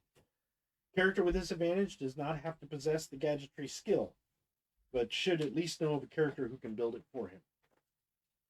Yeah. So if you didn't have gadgetry, the skill, it was given to you by... Yeah, exactly. Yeah. He doesn't know how to fix. That's why it's broken. He doesn't know how to fix it. Yeah. This advantage may never be purchased after a character's creation, only at the beginning. So, yeah. So we'll get into that when we get to Chapter 7. Okay. You almost have to build that on its own, kind of like a mini character. Gotcha. Okay. Then it's kind of, if I remember reading it right, it's like if you can wear it. If I can't take it off of you easily, you divide the final cost by 2. And if it's something I can, like the Mr. Freeze's free gun, if I can knock it out of your hands, and you divide the final cost. So the harder it is to get it away from you, Mm-hmm. The more it costs. It's up his ass. So, no, I'm kidding. I kept that uncomfortable hunk of metal in my ass for 7 years. Okay. That is a superpower. Okay, now there are special modifiers for powers and stuff too, so I'm going to read these off just so you keep them in mind. Area effect. If your power is going to have an area effect, it's a factor cost of +1 or more. Factor costs we'll get into when we talk about that. Range, usable on others. Okay, there's limitations too. Diminishing. Over time it goes away. Fatiguing. Lethal. No range. Power always on. Power burnout. And power restriction. So you can pretty make a pretty whatever you want in this game, which is very nice about DC Heroes. Well, that's where the miscellaneous bonuses and limitations come in. Yeah.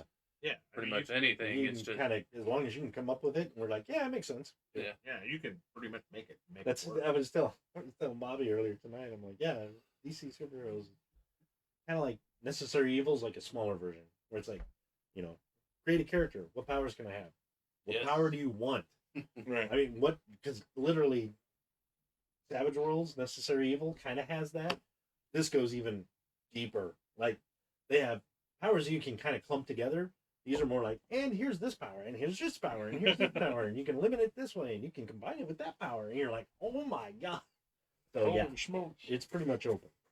All right, so when you purchase, there's an AP purchase chart.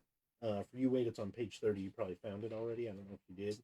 I believe I have this extra chart here.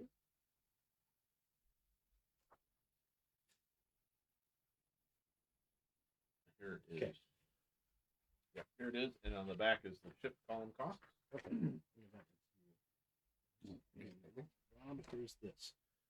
So basically, you'll notice it says action attribute. That is your dex, intelligence, and influence, because that's your acting attribute. So when you want to put APs in your dex, you go to how many APs you think you want, go over here, action attribute, that's how many points it costs. Other attribute is strength, will, aura, body, mind, spirit. Okay? Now, everything else has a factor cost. So, for example, let's pick one. Mind shield.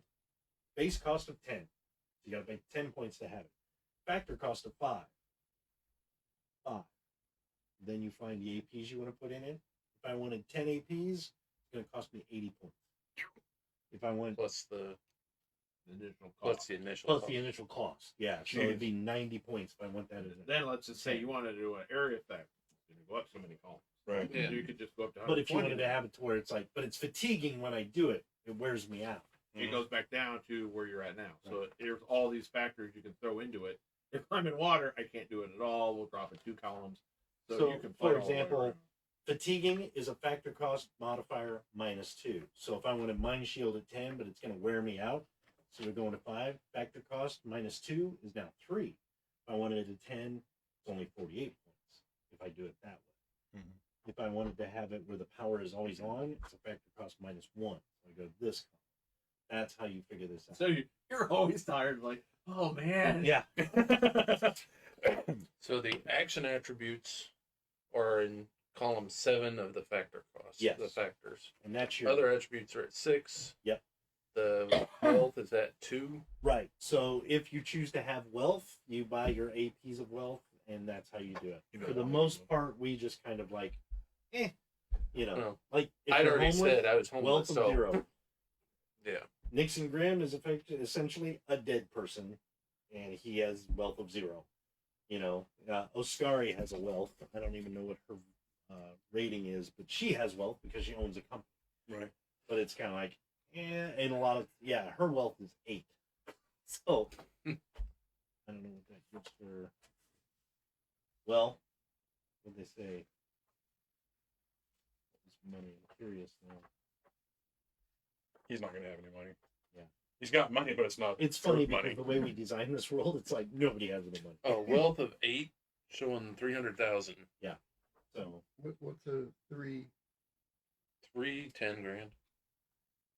Is that what is that? Is month? that- Or is that how was that? That's the annual income. Annual income. yeah. Oh, okay. And remember, this is back in the 80s, 90s. 90s, So- sort of, but it's kind of a nebula. It was always that one day in the not far future. So it could be, Yeah. mythological. But it's not specifically based on a time frame, No. economic time frame. No, not really. Yeah. So, I mean, we Um, ran You it. might like, oh, it's no money. Well, back then, But Yeah, what, it was what like- would a 50,000? 50 So grand I would- is, well, Easiest 5 way. is 40, 6 is 80. So, somewhere in there. And they divide it by physical, mental, and spiritual powers. So, honestly, when I created characters, what I always did was I just started looking through and I jot down anything that I thought was interesting that I might want, and the factor and the base What cost. would you say? And then I'd be like, okay, For- how much of for- this for can I about 80,000? theoretically afford? It was And 6, then, yeah. 5 right. was like and if 40. you want to put the factor cost, so you don't have to Okay. go back and flip it, so you know, back then just it'd right. probably be about Claws, 80 grand. base Yeah. cost 25, factor cost of 1. So claws are pretty cheap. Right. Same with cling, it's got a factor cost of 2. There are some in here that are like, what's the one? There's one, matter manipulation is factor cost of 10 and base cost of 100. Jesus. That's like, if you want to do firestorm type crap, where you're Mhm. like, I'm going to change that falling boulder to marshmallow. Go for it, but it's going to cost you a lot of points to do that. So I will let you kind of look through that. And yeah, the world we had was very street level hero kind of world, kind of going along the lines of Daredevil. Where does this all Punisher. start? Oh, right here. Oh, that's your powers. Huh. Like Daredevil, Punisher, Ghost Rider. They were on the street. Spider-Man. Yeah, Spider-Man even. They had colorful heroes and villains, fought some really cool battles, but it wasn't like, it never really got to like the JLA or something like that. It'd Yeah. be more your Or Gotham. even the X-Men. It'd be more your rogue. The Yeah. Batman Magnetic control, factor cost 10. Yeah. Yeah, okay. Yeah, it can. Except that's the way Mr. Mystery did it. He just bought a bunch of powers and they were all at the same AP. I think he linked them, so it was all the same AP. It just had a chart. He'd only use one at a time, and then we had it to where I think he got to the point where he could use two at a time. Yeah. Yeah, he did. Yep. Yeah. Yep.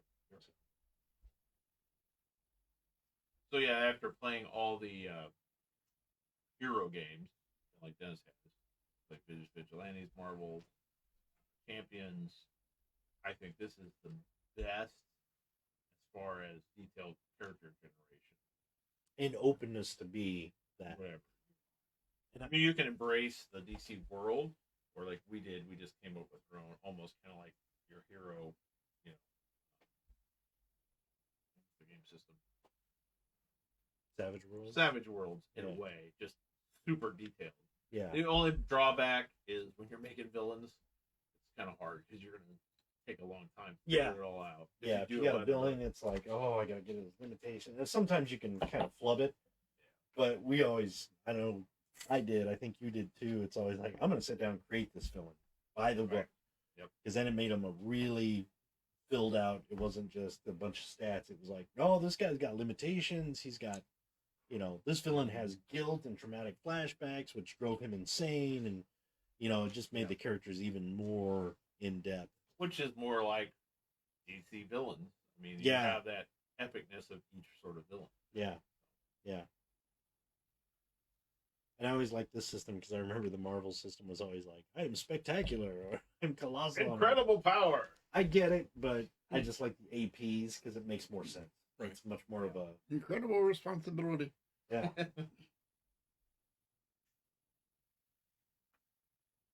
And we did have, or do have, a lot of cool characters, I think. NPCs and Yes. corporate villains and stuff like that, where it's like, There's they're some good not- stories. yeah, we had a lot of good stories too. I thought we did a really good job. I think it reminded me a lot of Eric Larson's Savage Dragon. Yeah. We went, I think, Yeah, more that if you've route. ever read the Savage Dragon comic, by Which, Eric by the Larson- way, if you haven't, pick up the comic. It's very yes, good. Read it was amazing. It is amazing, but that was kind of the stories we were wanting to tell, and that's And kind Eric of, Larson wants to buy us, he can. yeah. Just have us over. for Eric a Larson wants to visit us. He can. Yeah, I'd that's love right. to. You could sign my back. Bring pizza. On my back. Not mine. Not mine. It's a little hairy. So magnetic Pepperoni's control. gone again. What is it? So magnetic control. Right. Being able to control the flow of magnetic fields around this person Uh huh. My black. with its basic, straight electromagnetic spectrum. Yeah. Also going to have the radio communication Yeah. and radar sense, and That's cool. But the question is, with the ability to move metals and metallic objects, Mm-hmm. having a suit that is metallic, or some type of wearing enough metal on the body would be enough to be able to levitate, Magneto. like Magneto. I would think so. I don't see why it wouldn't be. Yeah. Depending on how many APs you could move, that kind of thing. Yeah. So if you have it basically higher than a 3, you could lift yourself easily enough along Yeah. with whatever else. Yeah, I would allow that. Makes Okay. sense. Makes total sense. There's mine. Clear as mud. Yeah. Yeah. At least the base cost is only 15 for Yeah, that was instead really of 100. not as bad as I thought it was going to be. But yeah, some of It's them still the factor 10, but but the base cost is cheaper.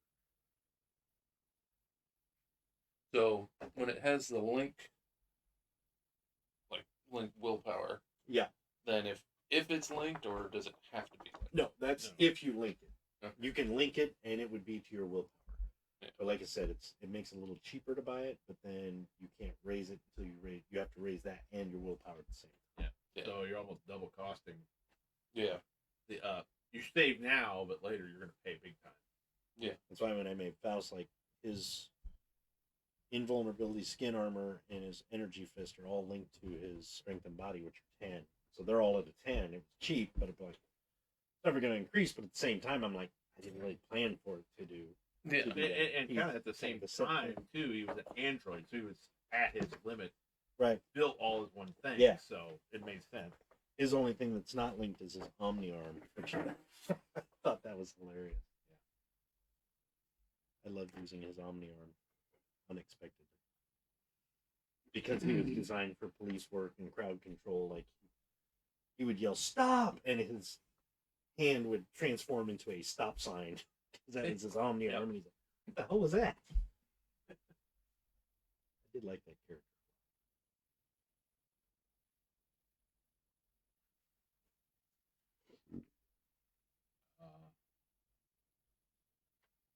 What's that? Oh.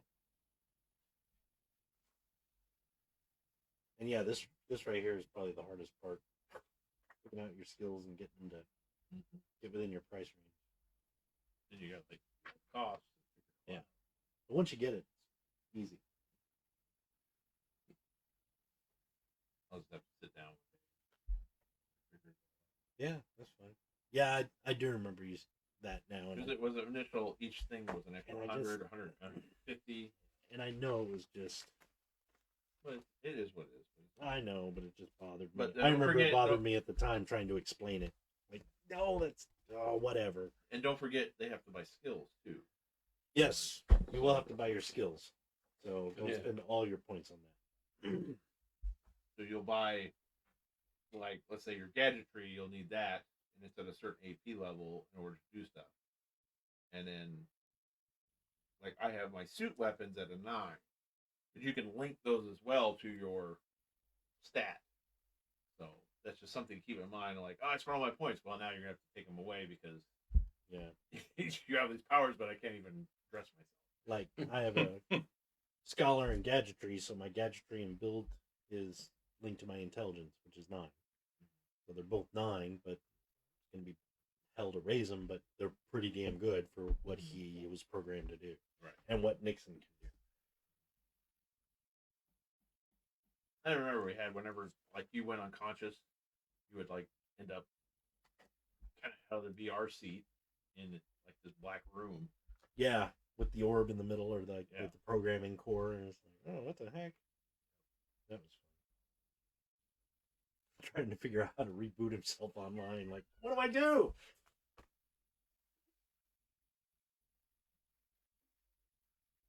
Oh, the baby arms! I remember that. That's the first time you had your invulnerability kick in, where you basically go on onto 0 hit points, and you would basically come back if you auto regenerated yourself Yeah, because you get so much like damage. reboot. Yeah, you get, and it's like he had these nano technology in the suit, but it was not active. And then we explained, what was it? Is it invulnerability? If you go down to 0, then you basically roll, and if you come back, you have so many body points when you come back to consciousness. Kind of like the Hulk, was like, I'm Yeah. up. But this was like you got cut in half. You were rebooted, and you're like back to thing because the nano kicked in, but you didn't buy that power yet. So that was kind of like, well, explaining like when he's unconscious, the nano bots fix me, but I don't know how to. It doesn't work when I'm Right. sending it, but I can buy that power later. Right, regeneration. So it's kind of like, oh, this is what happens. Yeah, I do remember that. I think that was my favorite module I made for DC Heroes was the dimension with the blue mountain and the eating the people, and it was like you were Oh, yeah, you met the Native Americans and that was. Yeah, I do with remember. little baby arms. You drew the Yeah. picture with little freaky. That was weird. I think my favorite was that last big crossover where they fought the thing on the pier. Yeah, There was the Yep. guy who had mutated and didn't know what was going on, and was killing people. And Well, you know, everybody kind of if you gathered spent up your to fight points this right, guy. you just buy that one skill and you can pretty much do anything. What's that? Adaptation. Oh yeah, Don't buy nothing else. Just buy that. Fuck it. Yeah. Just take whatever you see basically, or get it done to you. That's all you need. Then there was the one I played was with. I was playing Blades, and it was with Sugar and Spice, and we were fighting the two. We'd flip roles with a Faust. You'd end up fighting the one guy, and I fought the other, and yeah. that's when you DM'd. See, I think my favorite one was with the other suits. Oh yeah, They that were was a like good one. The 5 different suits. Yeah, the They were Hog from Days. different nationality. And That you're was like, a good one "What too. the Yeah, Yeah, they had. and I had the whole plan where I went to the Russians and Yeah. faked his death. Oh, yeah, I yeah. remember that. Yeah, that was That good. was a good I one, think too. that was fun. That was a really I was good like, one. that's like an awesome comic. Yeah, it was. I'm here to fix the cable. Okay. Stuck all the documents in there. I still have the 5 suits. They Right. got, and they're Yeah. pilots that had to face you, and I think most of you all teamed up against something, didn't you? Right. That At was the pretty end. cool. Yeah, my favorite of those was the Russian guy. Yeah, That was I still remember that in Wow. my head. that's cool. Role playing that night. Hmm. How it all worked out. Yeah, there's a lot of stuff. Old Mrs. Chen. That was my favorite character. Oh. The lady who lived upstairs, lived across the street up the Oh, stairs. yeah, she leave me oil. At the She would leave me door. oil, and then she'd do like, she'd call me Nixon. I'm like, what? Huh? She was like, oh yeah. Then I went up to her apartment. Went up to her apartment. And there was like nobody there, and I'm like it was abandoned. I'm like, is she a ghost or what's going on? That was fun. You killed my brother. Lacrago.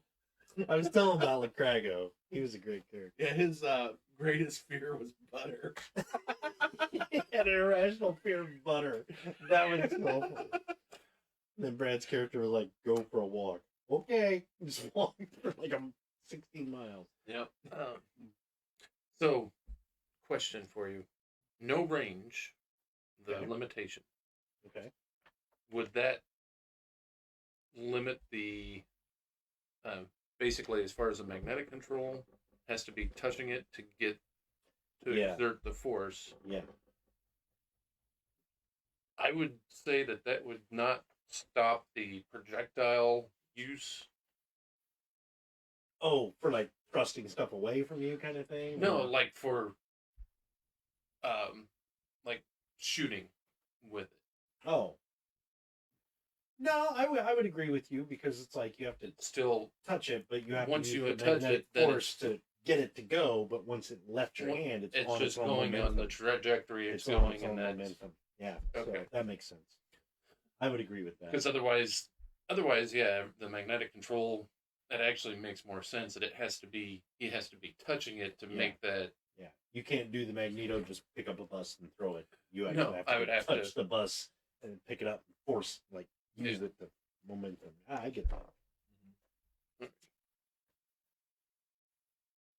Have you got yours figured out, Dennis, or are you still thinking? Well, or- I know what I want to do. I don't know how to buy. Oh, yeah. That's the point. Sorry. So, Okay, so on your sheet over here, that might be it. uh-huh. Let's see. Oh, that's the action table. Oh, I don't have that one in there. Okay. As soon as one of them are done with the books, I'll let you know. That's not the right table. It's in the book. And did you kind of go through and pick out some of the powers? You haven't looked through it yet, have you? Because you haven't had the book. So I'll go over that with you. Okay.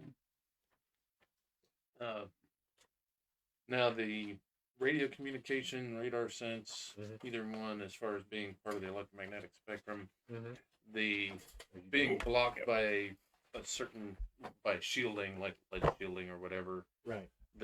Would that be considered just part of the, since that's just the normal physical or physics interaction there, because a lead shield is going to block an radar wave Yeah. no matter what. Yeah, I would say So because it's natural some kind of physics. limitation, it would have to be something Yeah. unusual, Yeah. like butter stops it from. Yeah, or any solid surface like wood. You know, you That can't do it was- through a door. Had a fear of butter? No, I just thought I found a little sketch you did. Oh yeah, that's good. Butter. Okay. So here is where this starts. Here's where the powers start, and they're divided up: physical, and then they go to mental, and then they go to spiritual powers. So when you look, it'll give you the base cost, how much it costs to get it, and then your factor cost, and then back here on this page, there should be a bookmark here. So Clause has base cost of 25 and then a factor cost of 1. Factor cost of 1, and then you figure out how many APs you want in it, and that's how many points it costs. So, for example, let's see, Danger Sense. base cost of 25, factor cost of 3. So 25 points, and then you go to factor cost 3 and just go down however many APs you think you want it at. There's how many points it'll cost. Now, if you give it limitations or bonuses, So what's the difference between the figure that's in the table and the 25? that's Is that added in? yes, Yeah. because to get claws, Okay, so that's you your- have to pay 25 That's your points. threshold, and then for how dangerous they are, you add what's in the table. Right. Okay. Base cost means you have claws. Mhm. Factor cost is how much can they do. Like skin armor, Mhm. we've made it base cost of 20, factor cost of 5. So it's 20 points to buy it, and then how much APs you want in it is you go by the factor cost of 5 table over here. Now explain how that works. Skin armor adds to reduction from your strength. Yeah. If anybody's interested in skin armor, if you have any questions, let us know. Because I'm not going to explain. Yeah, if nobody wants skin armor. my character would have that. Skin armor. Yeah. This power allows a character to add his APs of skin armor to the resistance value, your body, against physical attacks that cause injuries through force or impact. So let's say you put your body at a 5, and then you buy skin armor of 5 APs. Okay? When somebody tries to punch you or hit you with something, you're using 10 APs, 5 for skin armor, 5 for body, to resist that damage. Right? And so they have to roll. Let's say Beyond. like a cop has a 4 in pistol. His damage of 3, so it's at 3 versus that. He's got to roll like 23. To do anything anything. to you, because your skin armor is adding to your body. Possession of this power makes a character extremely resistant to those forms of physical damage. However, skin armor has no effect against physical attacks such as gas or radiation, because you can breathe that in, take it through your skin. Now, let's say it's factor cost of 5, but let's say you want it to be a power. Where's that? Maybe you want it to be fatiguing. Like, the more I use my skin armor, like I call upon it, and it makes me wear out. It makes me tired. That's a factor cost of -2. So You just went from a 5 down to a 3 cost. now, if I wanted skin armor of 5 APs, normally it's 20. If it's fatiguing, and every time I use it, it wears me down, it's only 12. It's actually cheaper. Same with like power always on. You know, like you can't turn your skin armor off, so it's always on. It's a factor cost of -1. So instead of 5, you're going to the 4 column. Makes it a little cheaper. Or if you wanted it to be usable on others, where you have skin armor, but if you go up and touch somebody, they have skin armor at the same time. That's a factor cost of +5. So it makes it more expensive, but now you can actually go up and be like, whoa, touch him, he has skin armor. That kind of thing. So keep that in mind too. So the best thing to do is, like I told these guys, look at the skills or the powers, write down the ones you're interested in, the base cost and the factor cost, and then we can go through and see, okay, you want that power? Do you want it something special about it? Is it, power burnout or power restriction? Like, you have claws at 6 AP, but the power restriction is they don't work against butter. It'll make it a little bit cheaper because it's like, really? Butter? But I've got claws that can't cut through butter, but they'll cut through that tank in no time. Quick, cover the tank in butter. Yeah. Oh no, it's my arch enemy, popcorn. Him too, huh? It always reminds me of this Only when he's buttered. this old movie from the 70s called Super Fuzz. Oh, God. I love that movie. It's this cop who got exposed to radiation and gained superpowers. He could do all kinds of stuff, but his weakness was the color red. Whenever he saw like a stop sign, like he was chasing a car, running next to the car, telling him to pull over, and they passed the stop sign, and he looked at it and ran off and hit a building and knocked himself out. But it was funny because he could do all this crazy stuff, and it was like the 70s, so it was really cheesy, but it was really funny. And the girl he liked was like, "I want you using your powers," and like, I gotta use my powers. So they finally got married at the end, and when she lifted her veil, she had dyed her hair bright red. And he's just like, son of a bitch. He had a drawback, married. Oh no! And he had an arch enemy, his wife. That's funny. So you can do all kinds of stuff, but yeah, that is my very weakness with the color red. Like the Legion of Substitute superheroes from DC, they had a guy, the Color Kid. Yeah, the Color Kid, and he could change anything to any color he wanted. That was it. He could just change the color of anything. And it was like, that's totally useless. And then they fought Sinestro, so he turned everything yellow because it couldn't affect it, or whatever color Sinestro couldn't affect. He was like, turned everything that color. He's like, son of a bitch. Like, being Green Lantern's major enemy. By turning everything a certain color. Sorry, can't do it. So I just spent 296 points on powers. There you go. I don't know what I spent on powers yet. So then you still get to buy your attributes. Yeah. And then you'll still get to buy your skills on that. So you use about half your points on powers. That's pretty good. Yeah, and I haven't even taken any disadvantages. Right. Yeah. So that's a good thing. Sometimes you can get by with some really cool characters with minimal powers, and then you can get some characters with tons of powers. I have 4 powers. All of them are at 10 AP. Good. Magnetic control, but it's self. Right. No range. Radio communication with no change on it. Radar sense with no change on it, and then force shield with a burnout serious level. Oh, cool. Okay, that's neat. So basically, he can create a shield using the electromagnetic spectrum, but doing that is a little bit of a risk. Could fail on him. Yeah. That's cool. I like that. And then we'll get his attributes and his skills. Yeah, that's fine. I haven't spent any points on anything yet that I'm aware of, so I'm kind of. Oh, you sucker! You fired! I picked out what I'm going to have, though. Okay. Hand me my little friend there. Okay. Steve? Steve's everybody's little friend. So is Steve. You won that thanks to me. Now it's time for the Adam. Don't do it, Steve. Don't let me go back in there.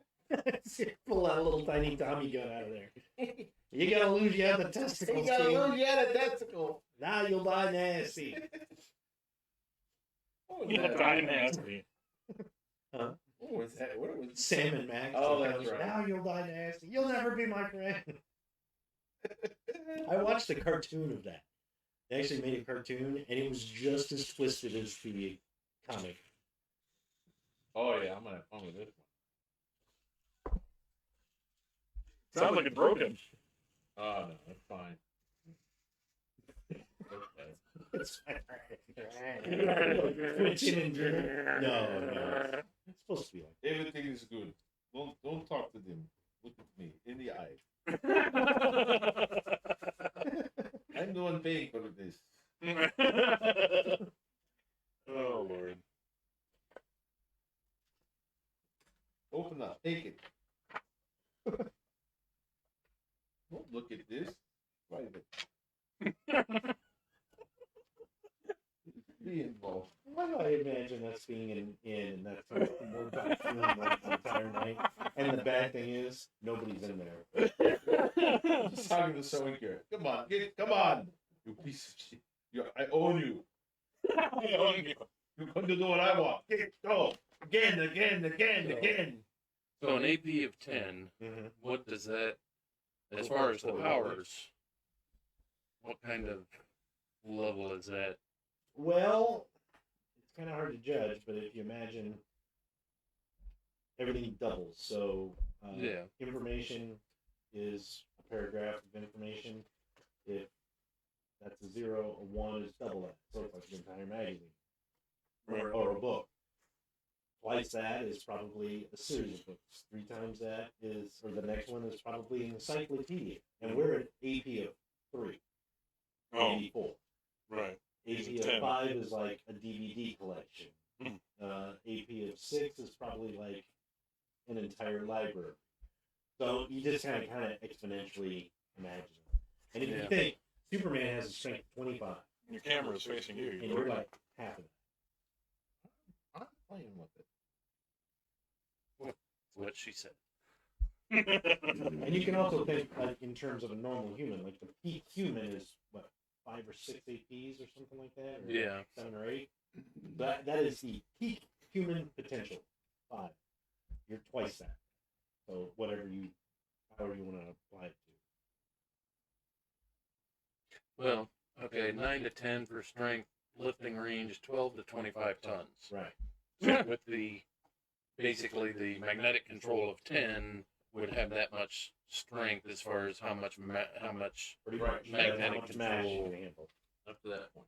Yeah. So more than enough to Yeah. move myself around. Yeah.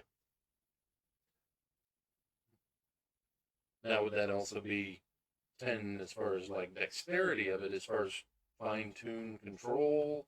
I would say so because it's the actual power itself. So Yeah. however you want to manipulate that power. So it would be the amount you can lift. It would be the dexterity with which you move it. That kind of thing. So basically, because what I'm thinking You could is theoretically throw a bus at a building while you're picking the lock. Yeah. And just unlock it and open the door and have the bus go through. Yeah. Yeah, basically. With a 10, yeah, that's pretty impressive. Okay. Like I know Nixon has body of 10 and skin armor of 10 length, so his resistance value is 20. And he's been hit with buses. I've just been like, man, what the hell? Why? It's kind of like that scene in Fantastic Four, the original, where the thing throws his shoulder into the semi and it goes around him. Right. And then he's like, I said stop. And that's pretty much. now initiative, is that a separate attribute or? Yeah, what you're going to do is you're going to add your dex, your intelligence, and influence. And if you have lightning reflexes, and that gives you your initiative. Remember right.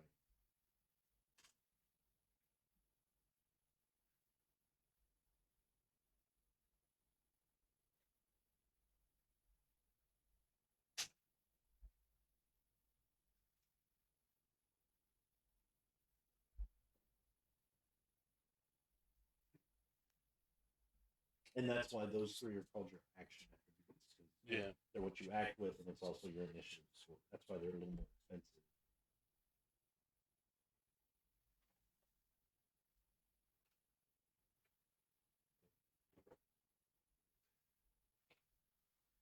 I mean, I don't really see the influences being all that high. As far as being a, well, actually, that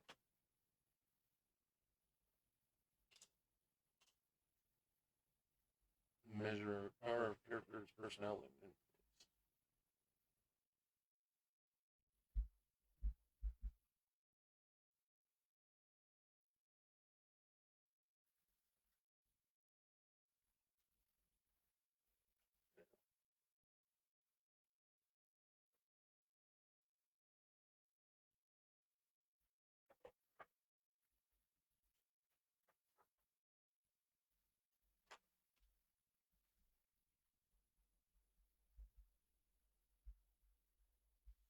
Oh, you guys are.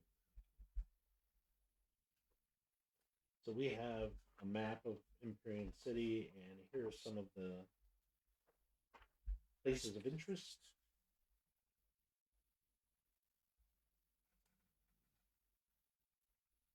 The Great Grotto, which is the largest natural landmark and oldest link to Imperial City, one of the largest aquifers in North America, second only to Florida.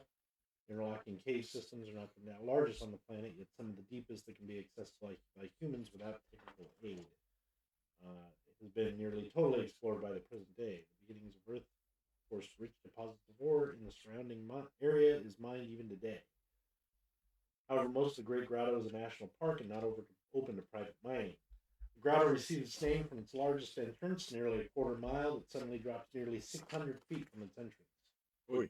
In Indian times, it was a place of worship and sacrifice, as evidence has shown. The Motaka India Museum rests near the tourist areas of the park, where some caves have been made accessible to the public. You got the Indian Museum, Roman Catholic Church of Imperial City, America's Superdome, Paris International Airport, the Free Palette Fountain, Southside Pier.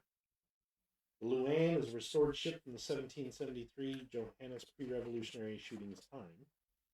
Farewell Anderson Black Memorial Museum and Shelter. The Elysian Fields Park, which is kind of like Central Park. Mm-hmm. Star Spangled Banner Military Museum.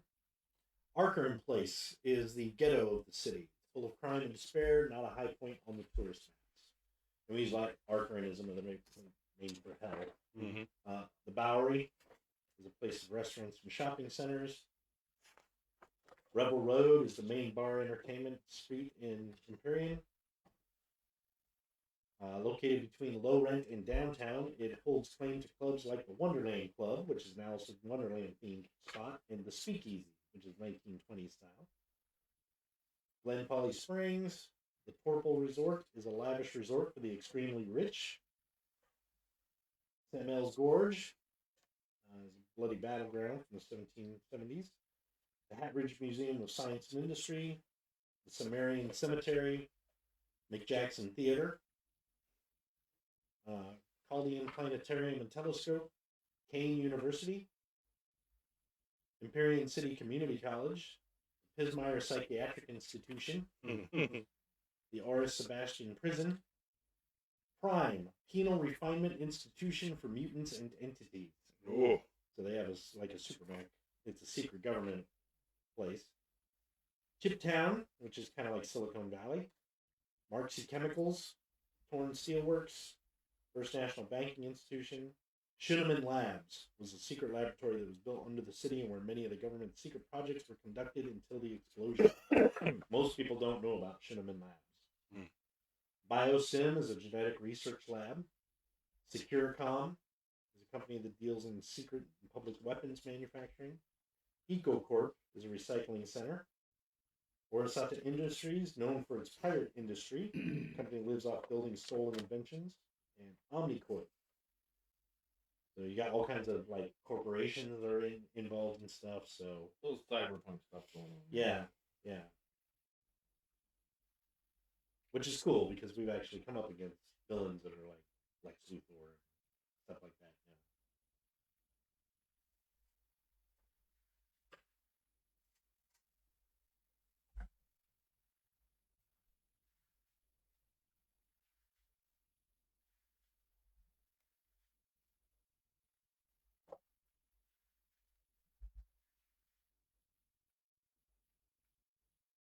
Oh, some names of note. Jackson Red is the #1 gang boss and drug lord in Empyrean City. He virtually owns Arkham Place, the slums, and most of the Low Rent District.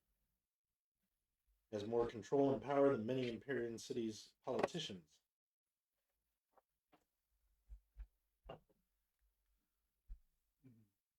Question. Yeah. For like the transformation, Banner, the Hulk. Is that shape change? Could be. Yeah, I would say shape change because you're actually changing your complete body structure. No, there was something in there for. Well, there was insta change as a advantage, Right. but he wants it to take a couple turns or time, so he couldn't take instant change. So And then there's alter ego, but Hmm. that doesn't apply. Thank Doc Connors right. from Spider-Man. Well, that's what I'm saying. Since he can only shape change goes into anything. So if you're going to do a specific thing, Well, it would be specific. Back to his human form. right. So it would be very limited because it's not really the Right. power. Because I don't think they have one that says change to a certain shape. So you would take shape change and we'll probably make a limitation to where it's just one form. Right. So it'll probably be a lot cheaper for you in the long run. But go ahead and write it down, and then we'll look it up when you're done.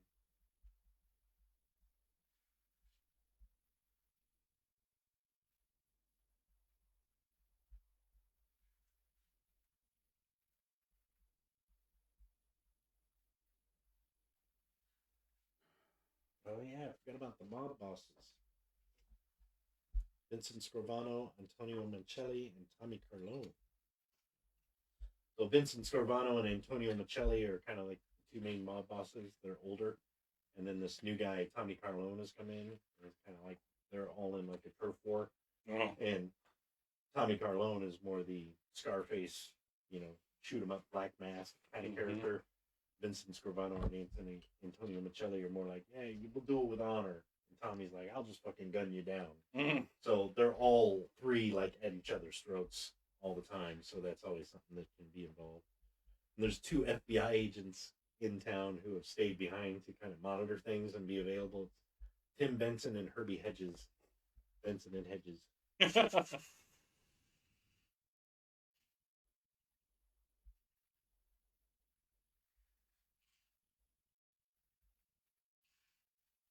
Oh, I forgot about Spike. He kind of looks like Doomsday mixed with a porcupine. He's got these bone quills, but he's a mama's boy and always wanted to be like a fashion designer. He tries to blend in, but he's 7'1", 391 Oh, pounds. Jesus. But he wears like tailored suits and stuff. He was a funny character. Well, I got my stuff here. I need to figure out Okay. what's going on. What's up? I don't know what I'm doing. Okay. I picked out some skills. I picked out some disadvantages, some advantages. All right. So I don't know.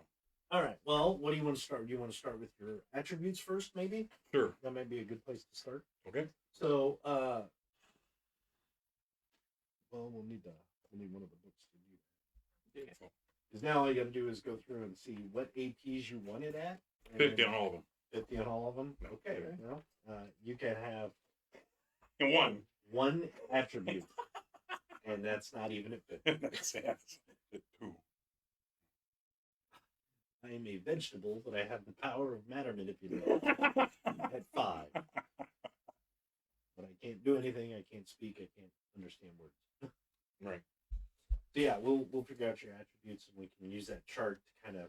Is he going to be like above human in anything? Just a little bit? Yeah, a little bit. I mean, he is an alien, so he's got a few things. So I guess you could focus on one thing to do is kind of like White Wolf, if you want. Might be good to focus on: is he more physical? Is he more influential, or is he more spiritual? I kind of put him together as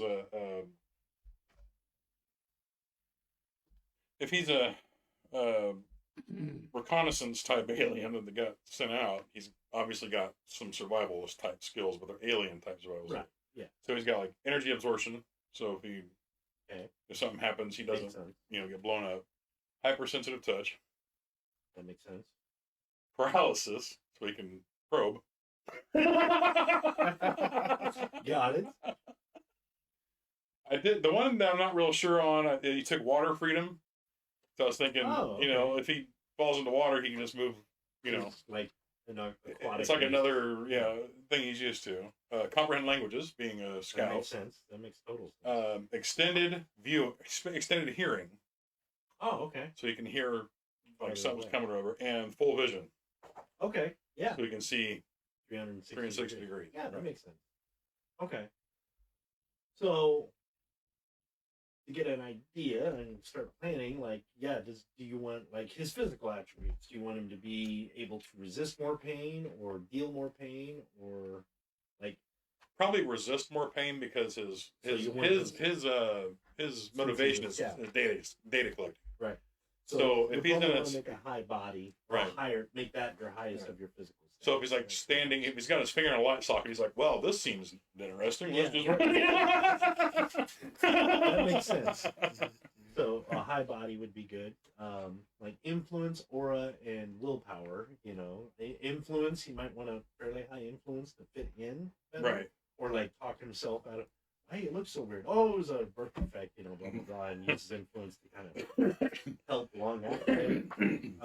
Willpower, in case somebody tries it on him, he Right. might be able to use that. Or like aura, influence, or what is it? Oh, intelligence, will, and mind. Those might be pretty high for him. Yeah, I'm thinking so too. Yeah, That might actually be his highest group of stats, maybe, yeah, that's what I was except for thinking. his body. Right. And then, the influence and will and spirit. I mean, that's kind of up to you. Might be a good idea to kind of like put some stats in, buy some powers, and then go back to your stats. Is like, what else can I do? Because there will be a lot of times you'll be like, need more points for that. I need to lower this. You know. Hmm. But if you get an idea of how you want your stats rated, that actually makes it easier. And then that chart in there tells you like, here's what an AP of 5 is. I just So basically you can want kind of look at it and say, do I want him to be just a human or like upper level human or beyond human? That gives you an idea of what AP. well should beyond be. human, but not real far beyond human. Right, but I mean like his dexterity, is he above human standards or is At he human like, standards. right? Yeah. So that might be good at where you're like, well, this says that would be like Batman. Well, he doesn't have to be that good. No. So maybe you could actually say, well, I'll go with these APs and make it cheaper. Mm. So yeah, that chart in there that tells you kind of like give you a guideline of where you're at, that really helps. Okay. It's like body of 4, you can withstand a punch. Body of 6, you can withstand a bus. You know, it's like, ooh, I'll go with 6. Or Yeah. maybe you're like, I'll go with 5, somewhere in between. Right. It helps, and then it kind of like gives you an idea. Oh, I spent way too much on that. You know. But once we get a book, we'll take a look at Okay. So I went a little bit over 500, so I got to take some. it. Oh, get some more disadvantages. disadvantages. Well, by the time I got psychosis, here we go. Well, actually, He's a homeless vet after all. flashbacks Flashbacks make sense. Yeah. That'd be- and sucking chest wound. Is Sucking that a? chest wound? Would that be a? Well, you could do physical restriction. No, I mean the flashbacks to a sucking chest. If he Oh, sees the somebody flashbacks. with, Because that's what kind of happened to him. Yeah. So if he sees it, he's going to relive it. That Mhm. makes sense for a traumatic does flashback. that work? Yeah. Okay. It'd probably be a lower thing because it doesn't happen. Right. Well, it's a Well- traumatic flashback. That doesn't matter. It's just when he sees it. But you can get creative and say, you know, maybe you have an irrational fear of chest wounds. So if somebody gets hit in the chest, you're just expecting it to be worse, but it's kind of like, oh my God, or Okay.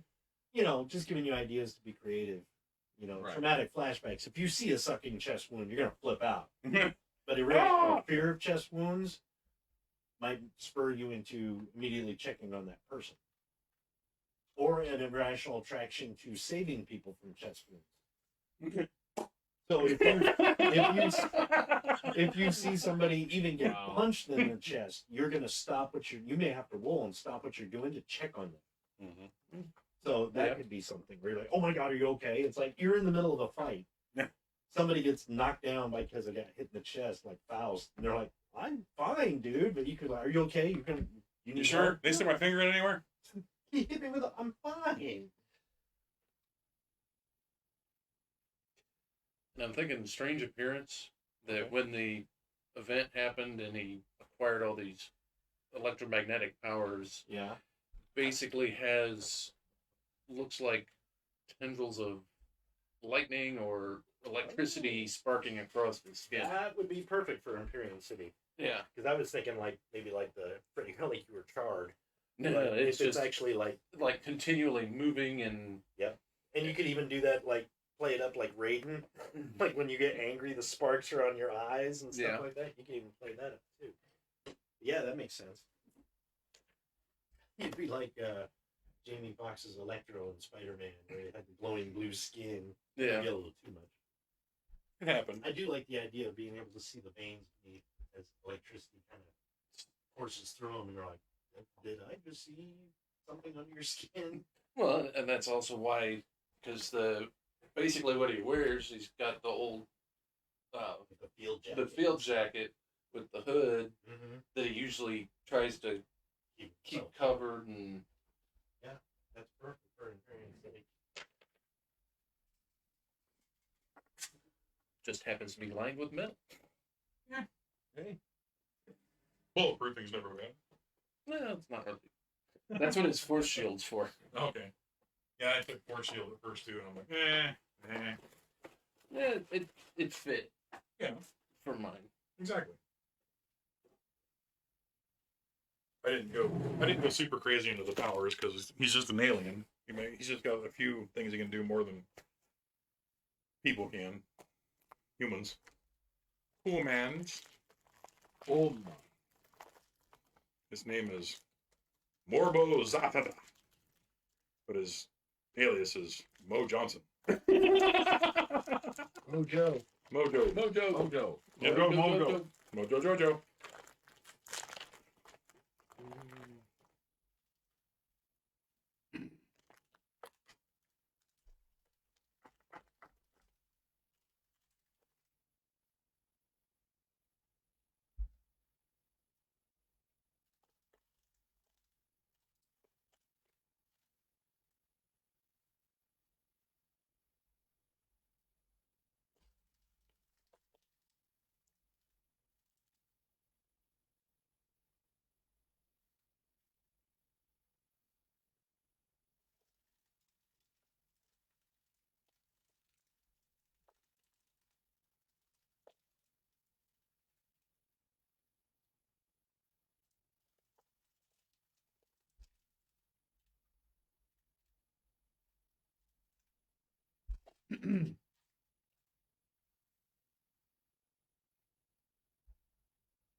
Okay, well, Rob, let me ask you some questions here. No! Do you like butter? Butter is good. So how did you get here? And did you arrive in a ship and dropped off? Did you teleport here? My ship was from the Andromeda area, and it stopped by and dropped me in a field. Okay. So you were actually dropped off here to do your scouting. Yes. And they took off. Yeah. So, but you have no way to contact them or get back to them. I did, but the bovine animal's horn struck my device so hard it ruined the communication aspect. And it caused the glitch where it doesn't No, fully provide you. no, that was later Oh, okay. when something happened in the city. Okay. Very sensitive instrument. Apparently. Okay. You hurt his feelings. Now, do you have any other gadgets with you from there, like weapons or Don't anything? need one, just this one. Okay. Yeah, no weapons, nothing. Okay. Yeah. So, His mission is to blend in and study. all right. Now, do you have a job? Do you have an apartment? Do you live somewhere? He's homeless. Okay, so he's just a homeless guy. Yep. Is what everybody assumes. Yeah. Well, he doesn't know what homeless is, so he just wanders around. Right. But he does not have a residence, a permanent residence like a house or an apartment or anything like that. He's got probably one of the caves, probably. Right. Okay. He Makes just moved into it. He doesn't have anything, so That actually ties you directly into Thaddeus. That's where he lives. So you're like, hey, what's up? Oh, you're not from around here either. I get it. Okay. So, do you understand the concept of money now that you've been here? he's been studying it, but Right. he's got the basic understanding. Okay. So if somebody gave you $5 and you wanted to buy a cup of coffee, you could do that no problem. Right. Okay. But I figured he doesn't eat. Right. But I'm just Normally. saying, he understands. If The only thing he eats normally is hamburgers. At a vengeance. At a vengeance. Okay. But like he's not completely naive on money and situations. No, he's been around long enough. I mean, he was. So he can blame. What I'm thinking is he got dropped off 1 year prior to the Okay. the big change or whatever happened. The So he's had a year of Okay. basically learning and he's So there's some stuff that you're like, what is that? Right. But like there's not a lot of English that he doesn't know, but there are some words that are now and then he's like, yeah. Hmm. And it's like, okay, well, I understand going to work. I understand he people understands having a job. right the function of all mortgages and that. Stuff like Right. that. What is slam dancing?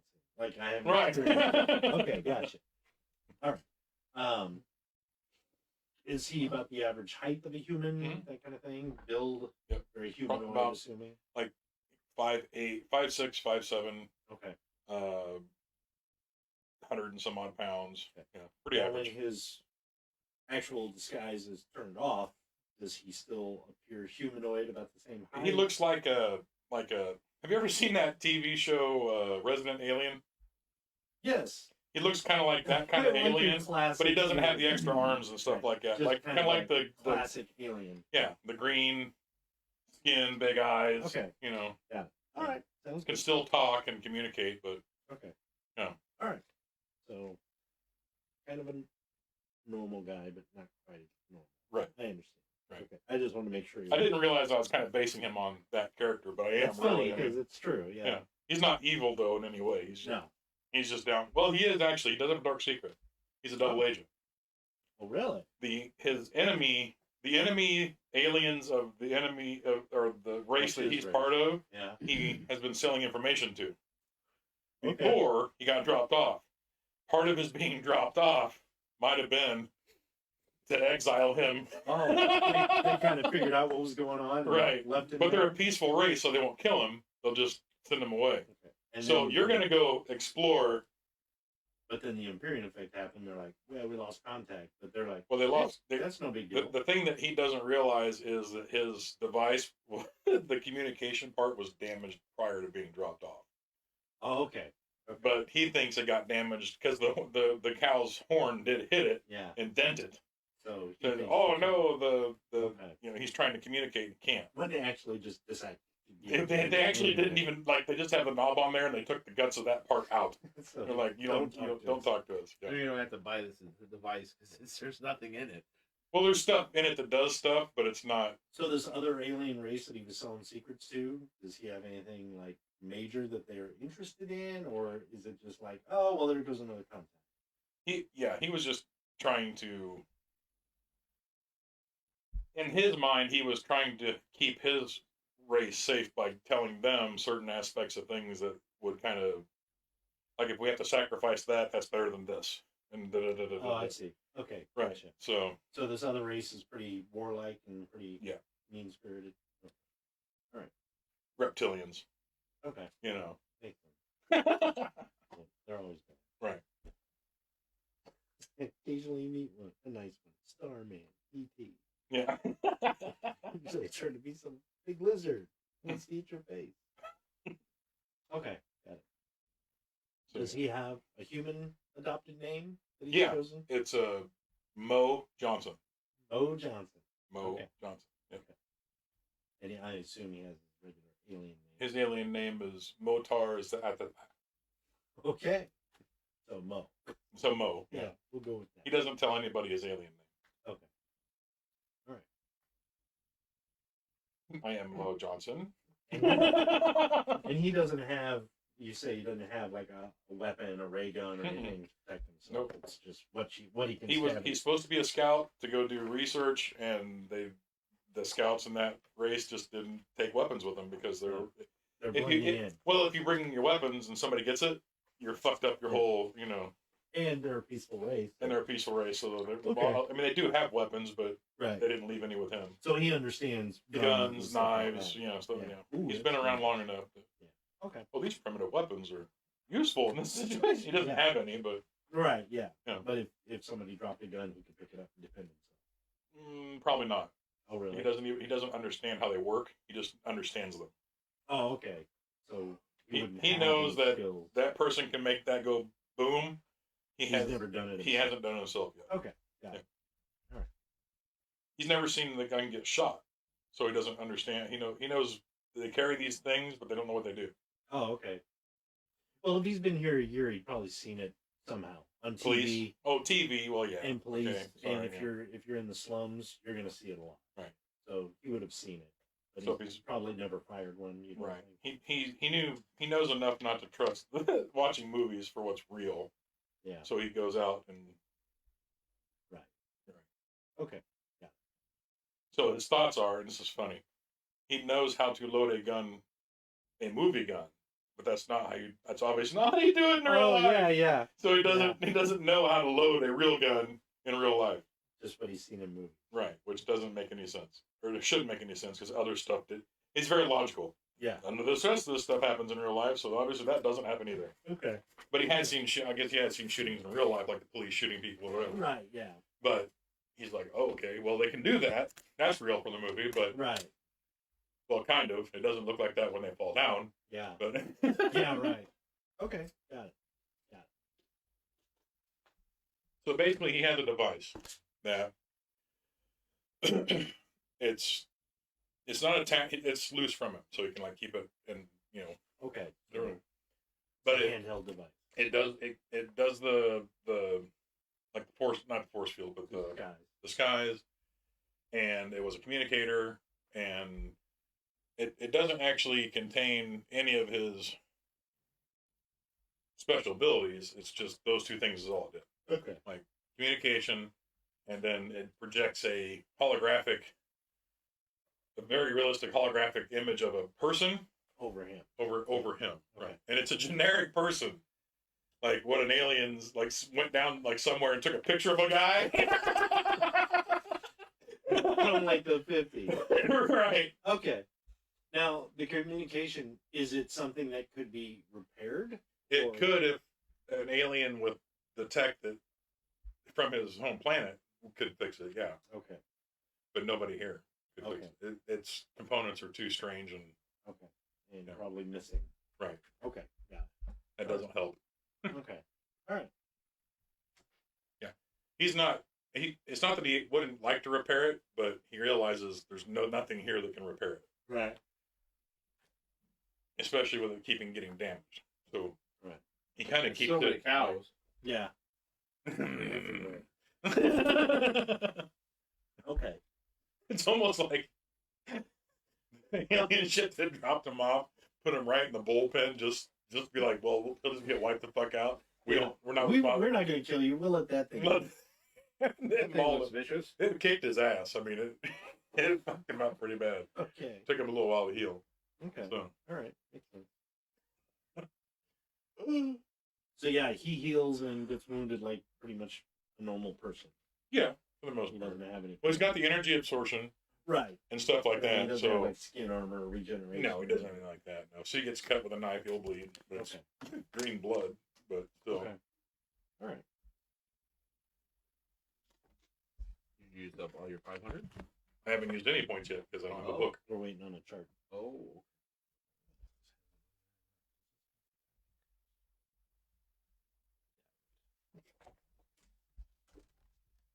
Here you go.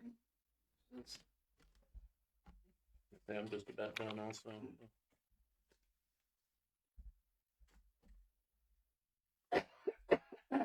Was there a limitation on the drawback? Mm-mm. Other games have how much endurance or whatever they're allowed to. So okay. It just kind of Well- depends on what you hammer out. With the- Yeah. I mean, they usually have like minor, serious, or catastrophic, but then there's Oh geez. other. So I've got 11 points left. Okay. If you don't want What can hero so do those points, count as hero points? Yep, those convert right to In hero that points. case, I'm gonna keep that because I did take guilt, so Good idea. I Yeah. need to pay the You guilt need to cost pay the every guild session. fee. So yeah, and those hero points are used to obviously raise skills, raise powers, Yeah. blah blah blah.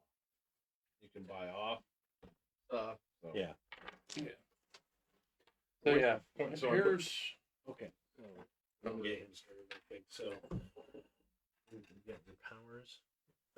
Well, if you want to do your stats, Dex, Intelligence, and Influence are your action attributes. So you're going to go with this column.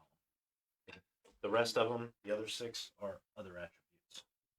Okay. Now your powers, it depends. So like your Powers are the same. okay, so energy absorption is 25 points to buy it. Mhm. Look at the factor cost, which I'm assuming is 5. Yeah. That's it. And then if you want to change it somehow, like energy absorption, like we said, fatiguing, it takes more out of them. Mhm.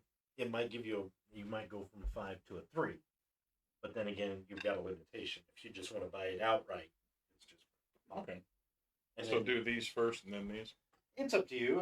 What I usually do is do like It's really Okay. what's most important. I want these attributes at this. The rest I can flub. So I'm going to go back and buy a couple powers that I know I want. Mhm. Then I'll go back and see if I need to adjust. Okay. And if you want, starting here. Yeah. So these sidebars, dexterity, and it gives you like, here's what a 1 or 2 is, here's what a 5 or 6 is. You can kind of get an idea and a ballpark of. Okay.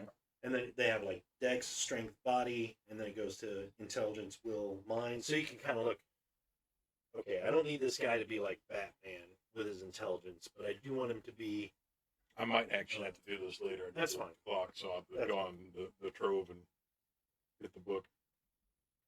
And if you can't, I mean, it'll be a while before I start this. I was gonna because I always say, do it next is the Trove back up? time. I don't know. If Is it down? Yeah, It's been for a down. while. Oh, I didn't know that. Yeah. Well, I'll just have to get with you some other time, Dylan. Yeah, we can do it later. Yeah. It's a good idea to get an idea. Right. And like I said, I'm not going to run this anytime real soon, but I would like to do it sometime because I do have some ideas I was playing with. Well, you want to wrap up there then? Everybody? Probably. Yeah, might as well. Well, thanks for joining us this week, everybody.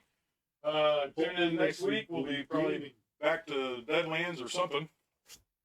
Well, I hope you guys liked the situation where we just kind of showed how we get ready for games. You know, we got to generate characters and things like that. So Yep. the character gen does take some time when you got a lot of people involved. Yeah. Right. So there you go, a little bit of insight to. Plus the DC Heroes, you kind of get an idea what the game mechanics are and how you it's something for you to buy or look into. So Yeah, and like we were saying, you don't have to do DC Heroes. I mean, the system itself is what we used, and we made our own world, so it's very open for that. right. So, see you all next week. Goodbye, guys. Bye. Take it easy. Keep rolling. Rolling.